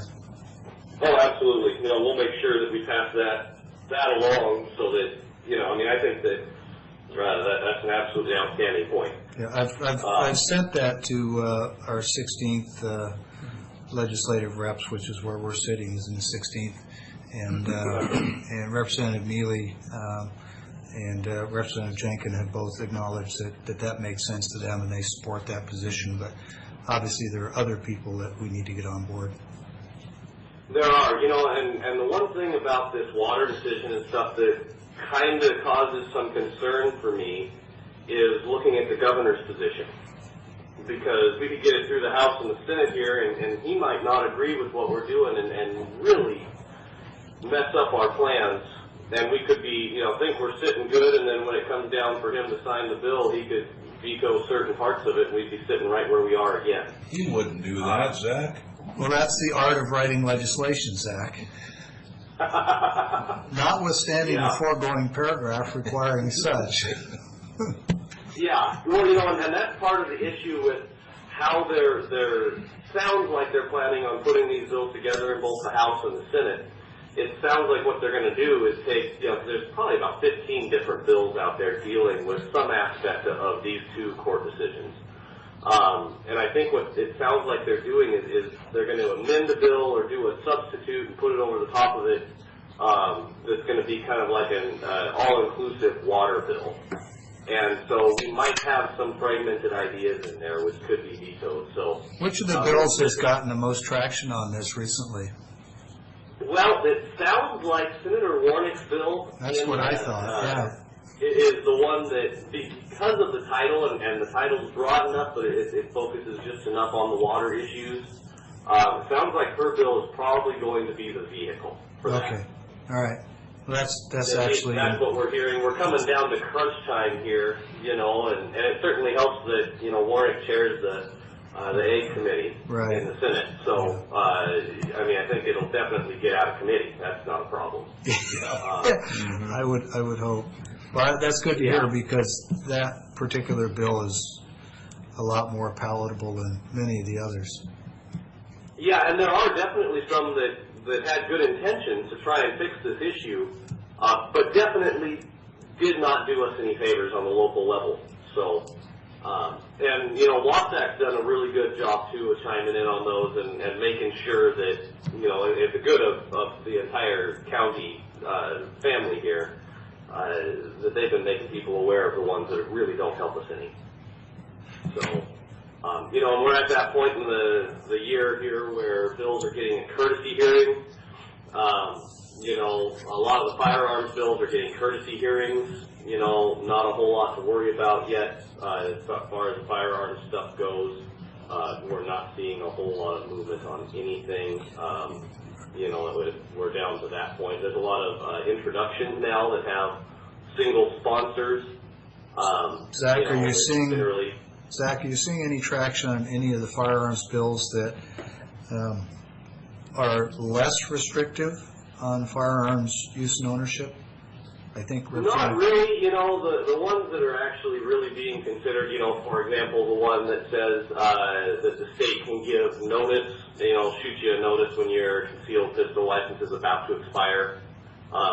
That one might get some traction this year. Anything that's less restrictive, not really moving. At the same time, the stuff that is restrictive isn't moving. There's a memorial, I don't think it's a joint memorial, but there's a memorial that encourages the safe storage of firearms. That doesn't really do anything at all. It just says, hey, we'd like to encourage people to lock up your guns. Doesn't have the effect of law, it's just... it's just the legislature saying, hey, we'd like to see people responsibly store their guns. Like, okay, well, so things like that... Historically, those can be preambles to bills in future sessions, correct? They can. There's no real policy in them at all, and certainly not a policy statement. All it says, this one in particular, all it says is, we would like to encourage people to safely store their guns. And so they come back to the next session and they say, now that we've all agreed that this is important, we should probably have legislation on it. That's what I'm getting at, is that... I definitely understand that. It migrates that way. It can happen. Yeah, okay. And I'm not opposed to that one, by the way, but just in principle. No, I hear you, though. It can definitely cause, in the future, it can set you up for, okay, well, now you have to have Yeah, I guess what I'm go down through that. So what I'm really saying is we should pay attention to those memorials, even though they don't have the effect of law, because they often signal an intent for future legislation. absolutely. So we've got, there are the storage of firearms, that one's, and then firearm safety products, and then assault weapons and background checks. Those are all on the docket for tomorrow at 1 o'clock in the House. And so we'll definitely be there watching those and, reporting back again. After Friday, we'll have a lot better idea as far as what will really be moving and what realistically, we can watch out for. So a lot of bills right now, like I said, are scheduled for hearing, but definitely don't have any intention of being passed out of committee. All right. Mr. Chairman, I've got a couple of specific bills I want to ask about. Is this a good time to do that? Yeah, probably. Sure. Zach, 5769 is a Senate bill sponsored by, it's a sole sponsor bill by Senator Padden out of Spokane Valley. Has to do with coroner inquests. Yep. I shared specific concerns on that with our county prosecutor. I wanted to share a couple of them with you. One is that, as written, it would require the county to set up a separate reserve fund to fund inquests. I think that's unreasonable, unnecessary. We don't do that to fund murder trials, and goodness knows, unfortunately, we have many more of those than we have inquests, and they cost a lot more. We don't set aside a separate special fund in reserve for coroner autopsies, which is also a must pay, and to single this one out for a separate reserve fund is an overreach and is unnecessary. In that same bill, there's also a line, I think it's right at the very, very end of the bill, in which it gives the coroner the authority to compel inquest witnesses to testify or to give testimony. And I'm not sure how much intent to place on that, but I'm mindful of this thing we call the Constitution, and the coroner being able to compel a police officer to give testimony in which he's a participant in an event that results in an inquest obviously runs afoul of the Fifth Amendment. So that language, I think, needs a look. And there are a couple of other things in there that Mr. Sant is going to be over there giving testimony already, but I want you to be aware of those concerns with, again, 5769. They were in hearing this morning at 8. Yeah, the hearing was 8 o'clock this morning, so I don't know what the outfall of that has been. And then the executive tomorrow at 10. Okay. Yeah, so this is basically the same bill that they've run for a couple of years now.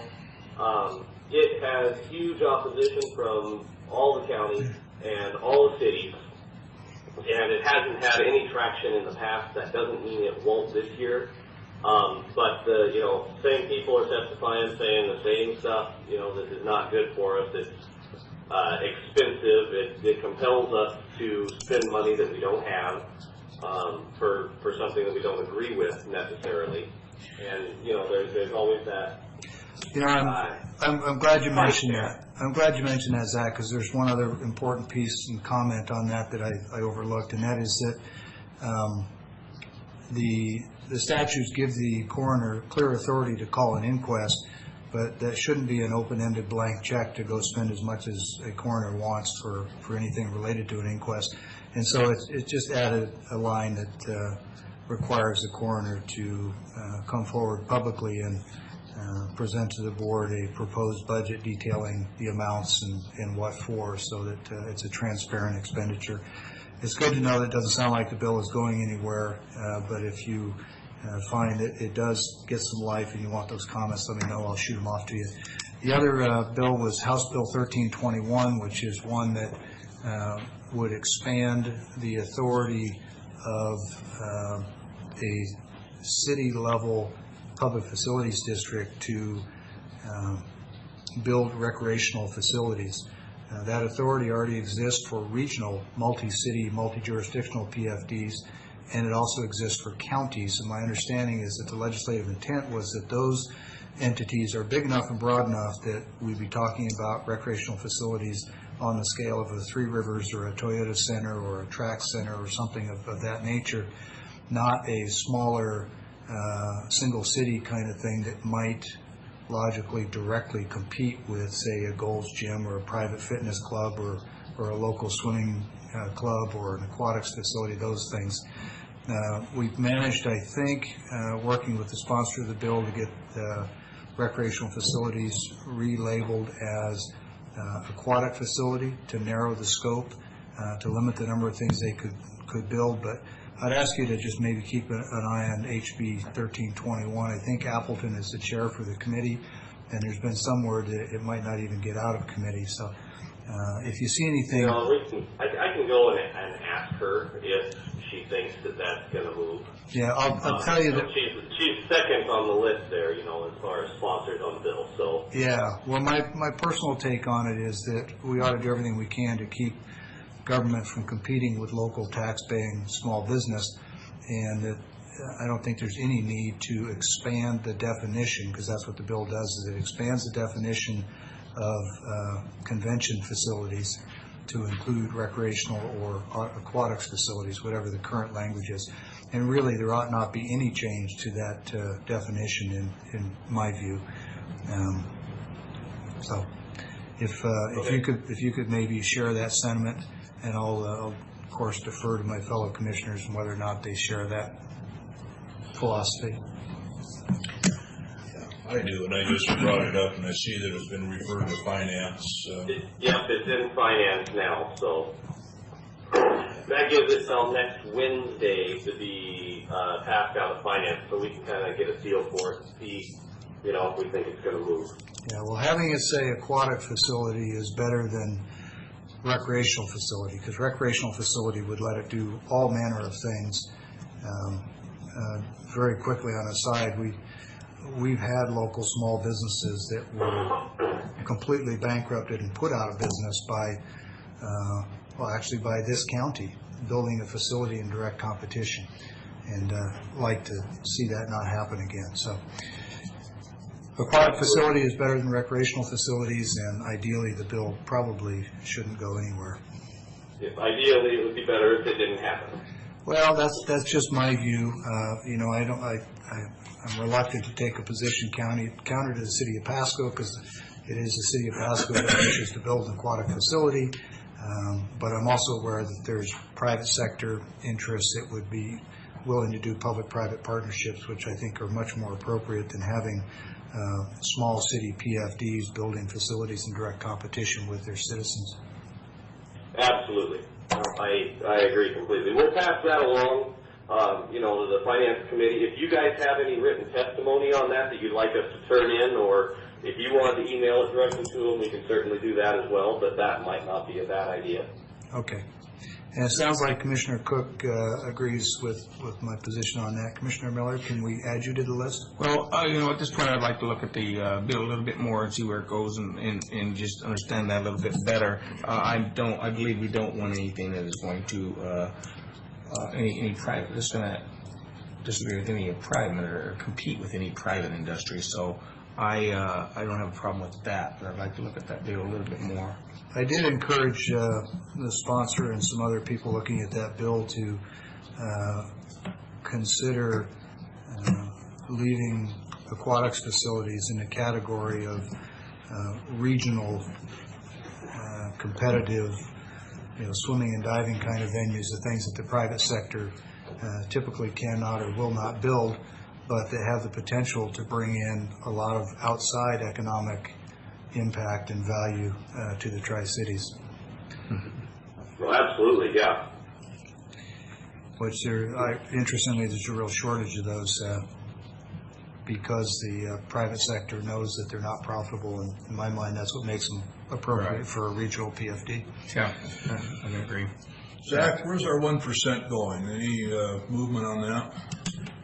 It sounds like, you might get it past committee here. I know that they are still, it was as of yesterday, we're still arguing about it in caucus a lot. Trying to figure out behind closed doors, what they want to do with it, how that's going to look. So we don't have any absolute answers for you on that one. Part of the issue is nobody really wants to stand behind it. But everybody knows we need it. And so I don't know exactly how that's going to go, but I think we got a good chance at it. The worst case scenario would be if we don't get that, and then Iron gets his initiative at 1550, would just be really bad, because then they take the top 25% off all the levies. Well, then we would have to start paying all the electeds at the statutory minimum. I think we should And do there that. you go. If you'll sign on, I will. We're kind of hoping, this could end up really not good for the, local jurisdiction, if we don't get some of this stuff taken care of. And then, if inflation gets above 4 or 5%, then that's where we really get into trouble. So, I think that we're going to get something on that, but I don't have a good answer for you just yet. Well, So I keep know us there have informed. been some major fights in the caucuses here in both houses over the last week.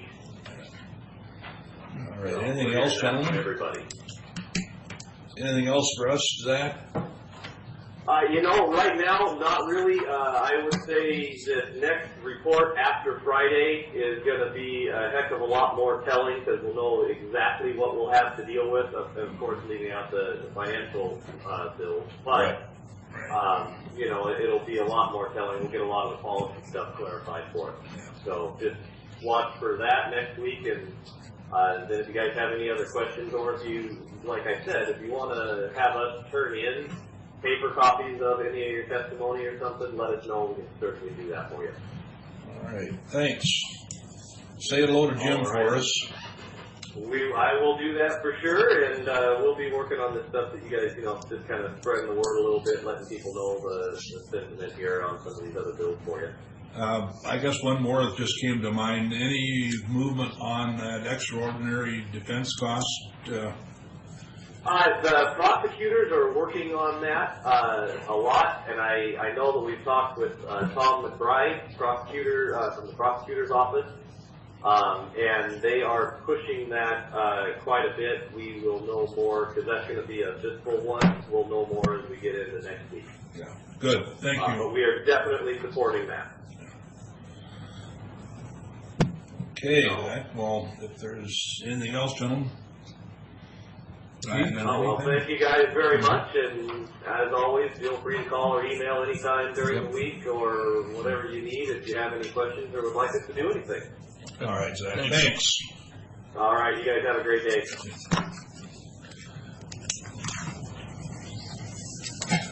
All right, it's time of our agenda for public comment. Anybody like to speak to the board?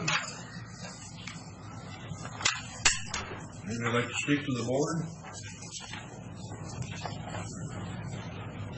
Yes. Yeah. Yeah, public comment.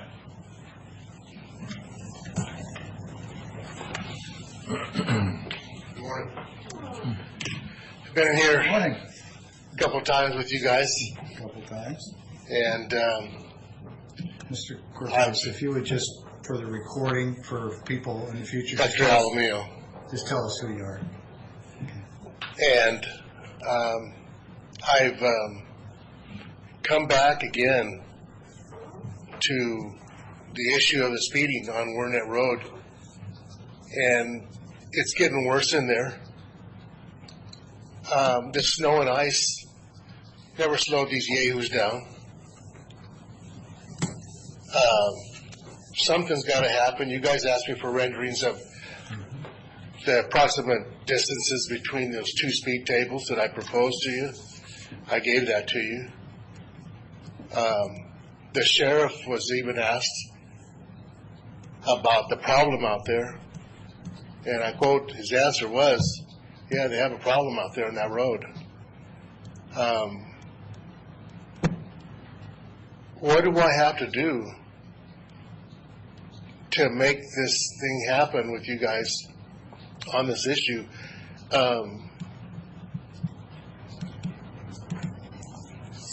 I don't think Heck, if you can give $35,000 to the coroner for that inquest, surely this thing is not going to come near that price to put these tables in there and slow these people down, because they're coming from all directions. They're using that road to go out to Tijuana High School, the kids and the parents. The parents are coming down off the Desert Plateau to bring their kids into the elementary school down the street on Road 36, I believe, or something like that. And mothers with their kids taking them to Rearview Baptist, they come speeding through there like it's nobody's business. And like I say, the snow and the ice never slowed the guys down, not one bit. And so something has to be done before somebody gets hurt out there, and I don't want that to happen. Besides that, it's dangerous to that little neighborhood for these guys to come as hard as they do through there. Sir, I just want to make a comment here. Yesterday I had the same phone call, only was we're at 72 and 76. Yeah. That's the only problem I can see is how are we going to enforce all these streets, and how are we going to put pads on all these streets, because it's a common thing. And I don't know exactly the answer to it, but... Hire more deputies. There you go. Well, it's a bigger problem. Between Road 48 and 32 is a very straight stretch of roadway that's narrow, that's chip gravel. And when he talks about Riverview Baptist, it's actually the school traffic that goes to the Riverview Baptist, because it's a K through 12 school and their private school. And there is a tremendous amount of traffic, and it's just the way it's how that road's engineered with the increase of traffic that's there. There really creates a lot of those speeding issues, and he's right in part. Then there's a hump at Road 48 that creates all kinds of accidents. We really need to look at it from an engineering standpoint, and I don't know how many more traffic calming devices you can put in there that's going to make that problem go away. How about some stop signs? You already got it. Putting a stop sign mid-block. Yeah. No, I mean at the intersections. Well, there's a four-way stop at Road 44 and Warnet. Thank you. That actually you all put in over the years, and my neighborhood too, just so everybody understands. So I have a sense of. That could be a troublesome intersection. Yeah. Well, yeah. As you know personally. You can only put. Yeah, well, I could tell you a story about blowing that stuff 15 years ago. Ending up upside down in your neighbor's yard? Upside down in the neighbor's yard. That's right. They gotta dig it. But it's a combination of things, and we've put the education piece forward, the enforcement piece forward, and we can certainly put more enforcement forward to try to help lead it, but it's only going to fix it in the short term. And I don't have an answer. I can just tell you that it's just a ton of different environmental factors that are creating it. It sounds like, Sheriff, you're saying that that one, it is a recognized public safety concern, and you agree with that, that any sort of enforcement is by definition a temporary measure that isn't a long-term solution, and that it probably is some sort of a road improvement or adjustment, and then we've got to weigh where that falls in the budget priorities. But you don't see from your department a realistic way to solve that, because you simply don't have the deputies to put out there all the time that it would take. No, you'd have to Monday through Friday have deputies sitting there in a certain time frame in the morning and a certain time frame in the afternoon, and that's logistically not possible. So this is not the answer, but under the heading of brainstorming and thinking outside the box, what if we close the road to local traffic only for a period of time and just post it that we're doing it because people are posing a threat to this community, and we're going to keep it closed until folks slow down?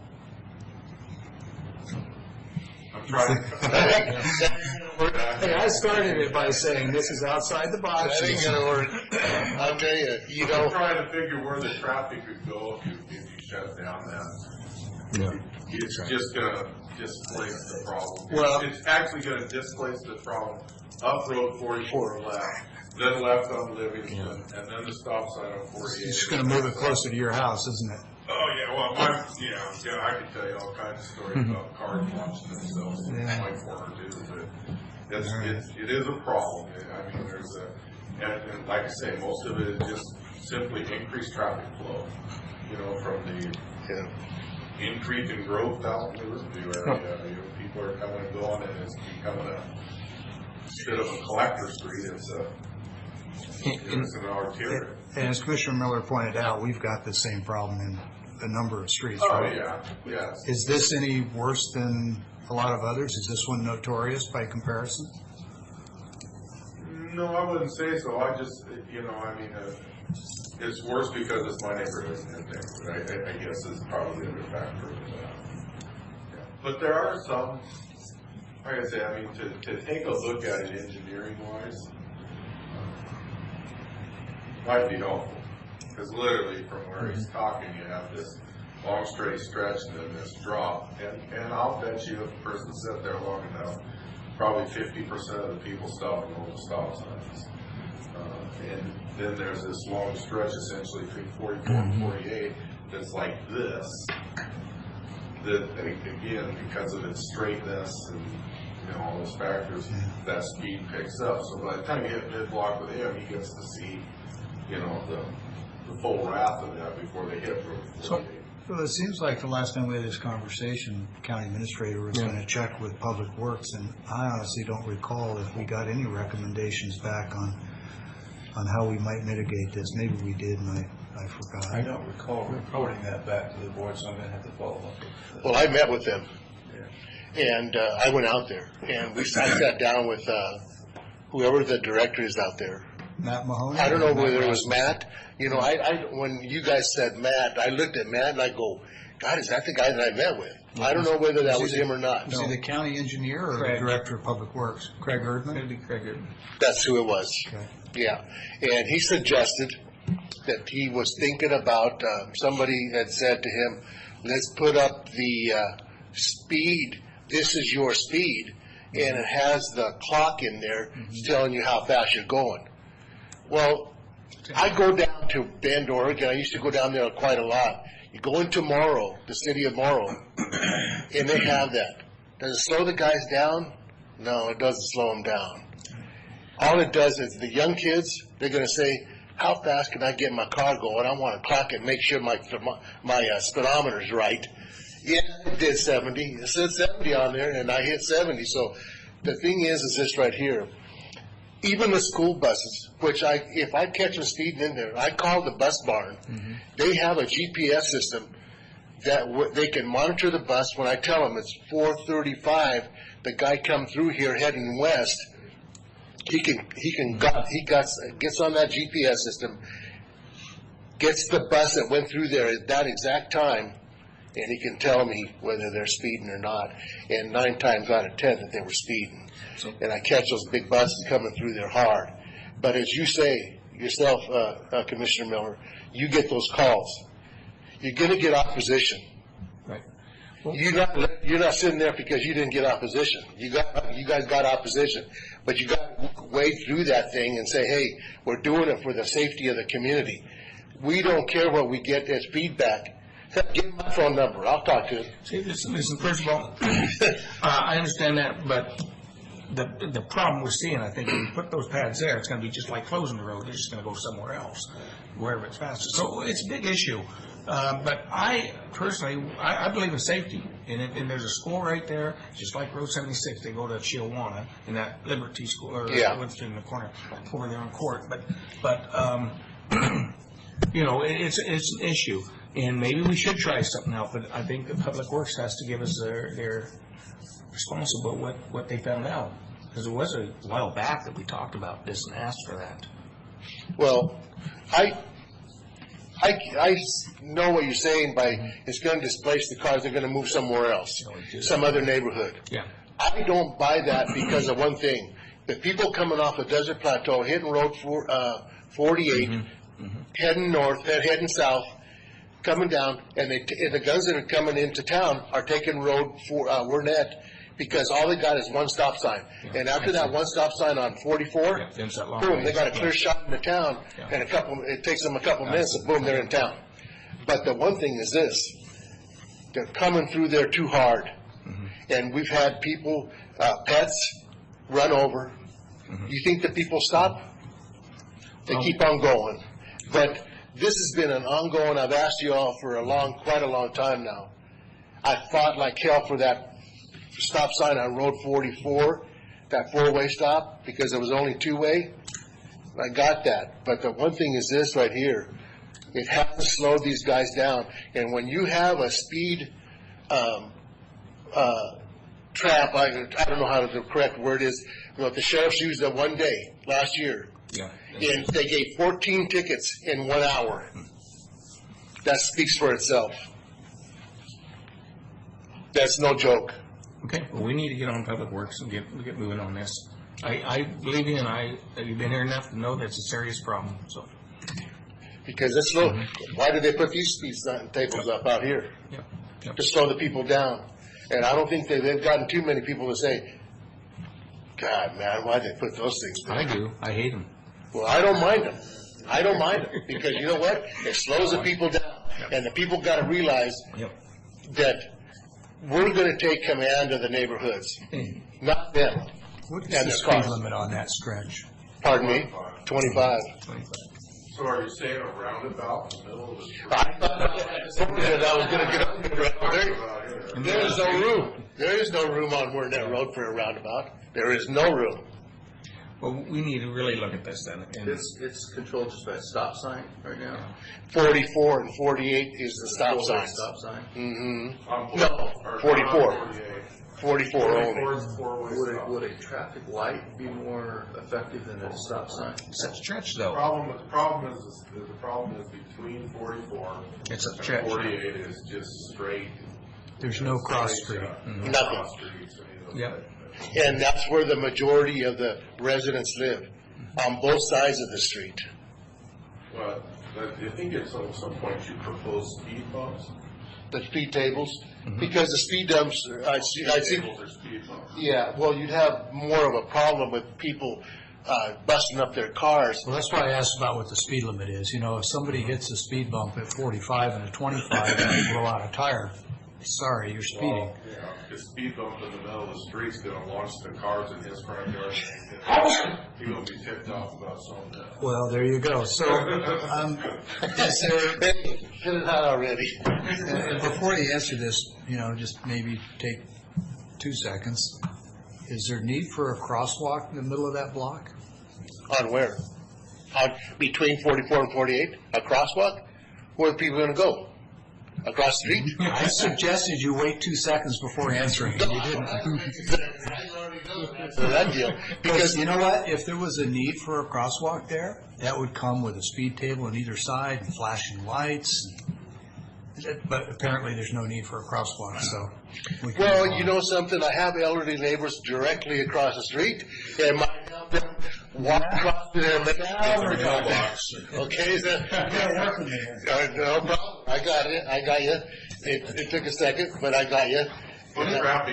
Traffic's pretty minimal. It's a handful of kids coming and going down to the private. I got 6 kids that have walked to and from Riverview Baptist. 5 of them are my grandkids. Are they really? So make sure you don't let them. Are they really?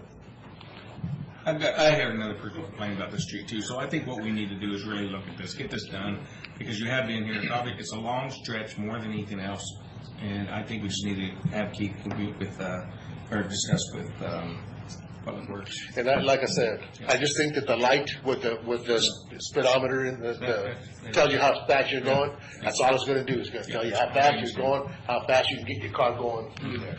And that is, I don't think it's will work, quite frankly. But I hope that the situation gets rectified soon, because these guys are coming through hard. Like I say, I can't emphasize the speeds that these guys are coming through there. Need to put one of Jim's obsolete patrol cars out. I should have done. mannequin in it. I should have put a speed bump in there made of snow when it was froze over, but I didn't. I didn't think about it at that time. Is But- there an alleyway midpoint in the block? It's just all housing. There's no easements there for future north-south road dividing? We're in the donut hole, that section. Okay.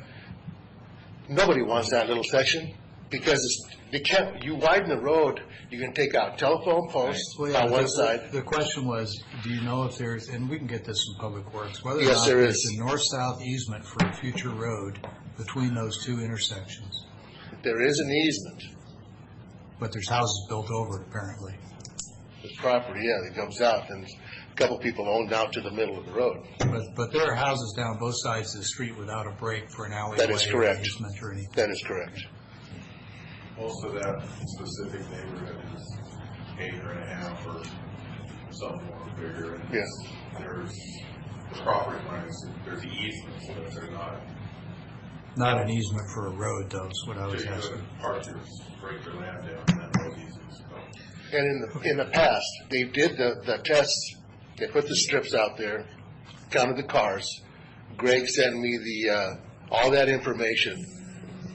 They were approximately 10 to 11 miles over the speed limit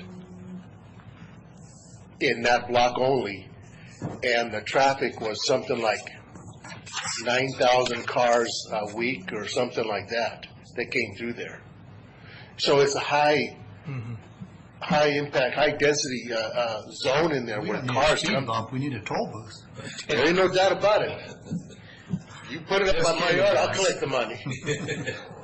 But I do hope that y'all think about this, because it's been a long time coming now, and I've been talking with you guys for quite a long time about it. We need to get something done before something happens out there. And I'm doing it quite frankly, I tell you what, for the safety of those kids that walking through there. And I know people that don't let their children play out in their front yard because of the speeding traffic that are out there in the front. Yeah. You know, and that's ridiculous when you don't let your own child play out in the front yard. You know. Have a good morning. I think that's good information. So, Keith, would you, and let's throw this out for board consideration. Let's assume for argument that a speed table or a speed bump is actually going to help mitigate the problem. I'm not sure that it will, but let's just assume for discussion that it will. Then there's the question of how many places are there throughout that we're going to have to do this. And really, I think we're talking about the donut hole areas where we have the amount of traffic and county responsibility. I'm thinking it's not as many places as we might initially think. And then third point, let's assume that they are effective and there's a lot of these that have to be done. Is there an opportunity through, I don't know, I'll say an RID, although I've never been involved with one, but some sort of a cost sharing between neighborhoods that want to take it on in the county? And I'm not really looking for answers as much as just kind of throwing out some brainstorming ideas for things that you might bring up with Public Works about what if we undertook a project and said, if you think you got a concern in your neighborhood, the county will, will pay 60% of the cost, and this is what it takes to do a speed bump. And that, I can see where a speed bump would be a lot less financial than a speed table, and it would be more effective, I believe. Because very few people slow down out here in this one. Right. They just go over it. It's no big deal. But some of these literal speed bumps, like some of the parking lots and stuff, that you literally have to slow down. Yeah. And frankly, I'm fine with speed bumps, especially if you put a couple of bumper sort of warnings leading up to it. So sign, you can't put a posted sign, so you're liable for somebody bottoming out on it. Sure. But I had some thoughts, I guess, to give Craig and Matt to see what, and then also your thought of where else are they going to move to? What else are we going to have to, if you start there? Yeah, I think part of the solution is scoping the problem. how many places are we likely to need these? Because obviously, once we do one, we're either going to have to program and do them over time.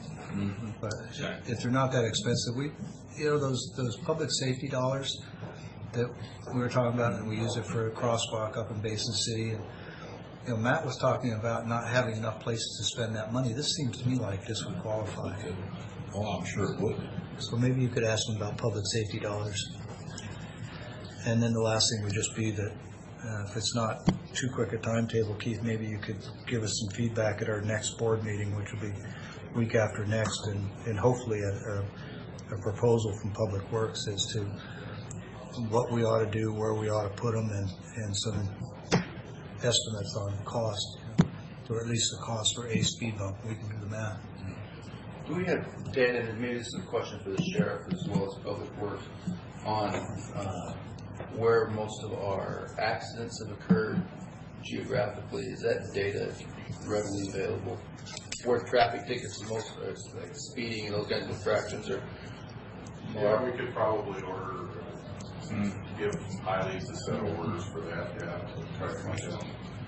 It's not a high accident area that she's speaking about right now. Except for 48, and that's because they come over the top of that hill and don't realize there's a stop sign there. And have little fender benders, but we can tell you, give you an accident count. Okay, thank you. All right. Okay. Thanks. With that, we'll move on to office business, approval of vouchers. Just one moment, please. Okay, Mr. Chairman, we've got two vouchers today. Start with the first. Move for approval of fund expenditures in the total amount of $277,569.41 as signed and presented by the auditor's office. Second. All in favor? Aye. Aye. And the second one are payrolls. Move for approval of salary clearing payroll and emergency management payroll in the aggregate total of $692,398.74. Again, as reviewed, signed, and presented by the auditor's office for payment. Second. All in favor? Aye.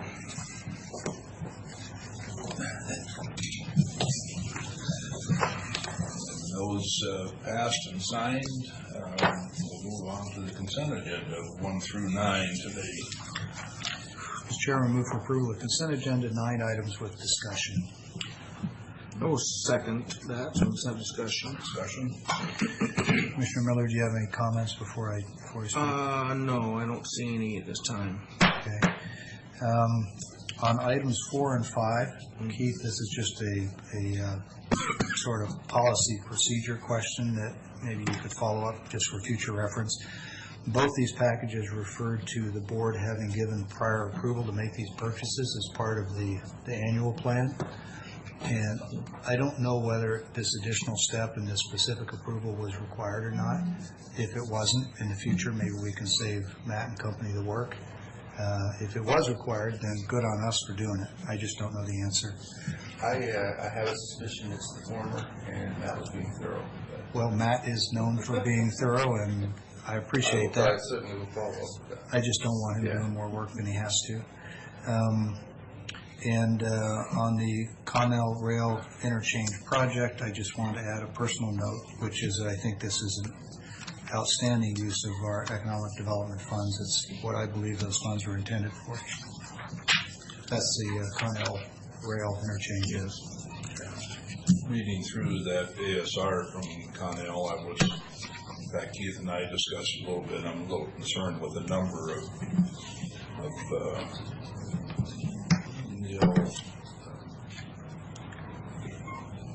personnel that it'll generate. Number of jobs. Job securities. Yeah. I think that's a fair observation, and hopefully the throughput of goods is good for the broader economy. But it is subjective also. How do you pick a number? Sure. Yeah. So. Good point. There was there needs to be better clarity as to how many of those are local jobs versus jobs through the system, what that number means. And I think we understand that. It's just that local jobs, what I forget what the number was, 4,000 or something, but we don't have 4,000 people in Connell. So, Yeah. Well, those goods, will any of them be transloaded, onloaded, offloaded in the Connell vicinity? no. Well, I should say no. There's Lamb Weston and Miracle get rails in. The largest thing that this will do is you've got that, and I always forget Columbia Basin Rail, I think, that starts up at Moses Warden area and comes down. Right. And it connects on with Burlington Northern. The rail connects on going south.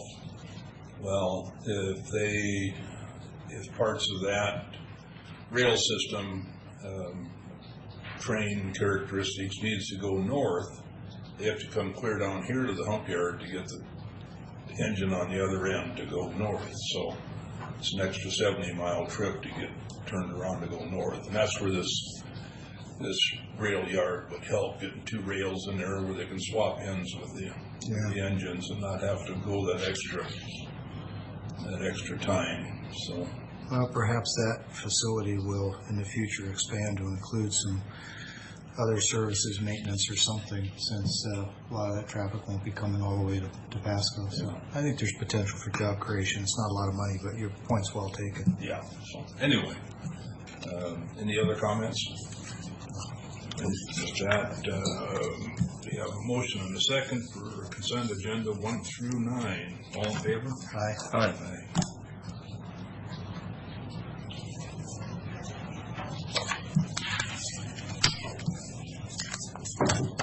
What do you have for us? I see you have an executive session listed. Yeah, that's the only thing I have remaining. I would note for the record that the item on the agenda has the wrong RCW. It just makes it's actually paragraph 110(1)G rather than I. But I would like up to 10 minutes to review qualifications of an applicant for employment. I would like for our HR director to remain with us for that executive session. Do you expect any? And I will be asking for approval from the board following that executive session.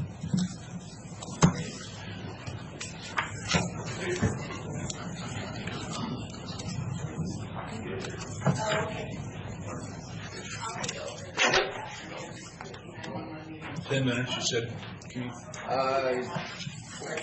Yeah, make it up to 15, maybe up to 15.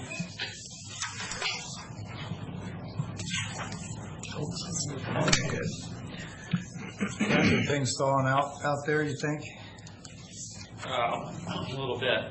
Very anxious potato growers will keep spuds lined up trying to get into the field and can't do it. Yep. Thinking outside of the box very quickly regarding that speeding issue on Ornette. Rather than engineering costs of changing the road or anything, has anybody investigated the costs of putting in cameras that are activated by speed that send out traffic citations for speeders? And what the cost would be? Yeah, the thought occurred to me, and there are private contractors who will come in and bear all the costs in return for a fee on the tickets. I don't know if that would be a revenue enhancer, but it would certainly get the point across to those that violate the My instinct has always been that our community wouldn't be real fond of that kind of governmental intrusion. What's your thinking? You're a citizen. It doesn't bother me. I see people run red lights all the time, and I wish there were camera systems on them that would nail them because they endanger people's safety. So I'm not against them. So, thank you. Have a good day.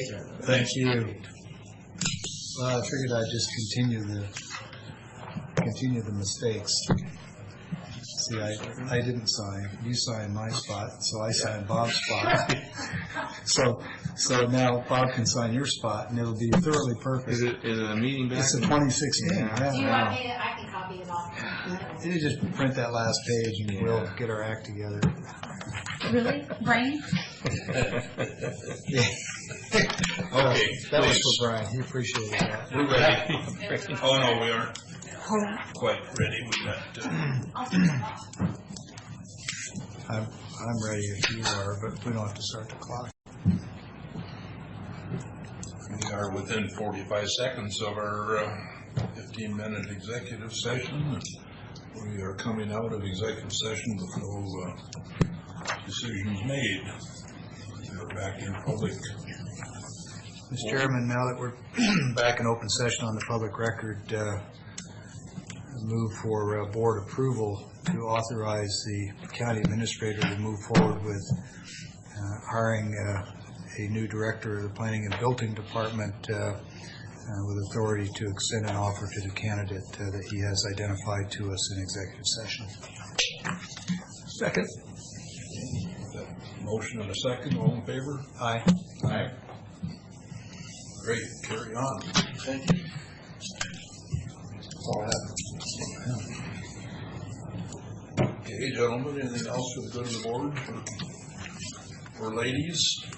Just thanks to Carly for her help, and I hope that my comments with our meeting with the sheriff weren't misconstrued. I was offering that as continuous improvement, not as a criticism or identifying an error, really, just so much a refinement of our process. Any miscommunication that took place there was my fault, not Carter's. I'm happy to blame Keith. You on board? Sure. Okay, there you go. It's unanimous. Okay. Well, we do appreciate what you do. Thank you. I do personally. Anything else? If nothing else, What you we are talking about adjourned. there, sailor? Pretty good was up.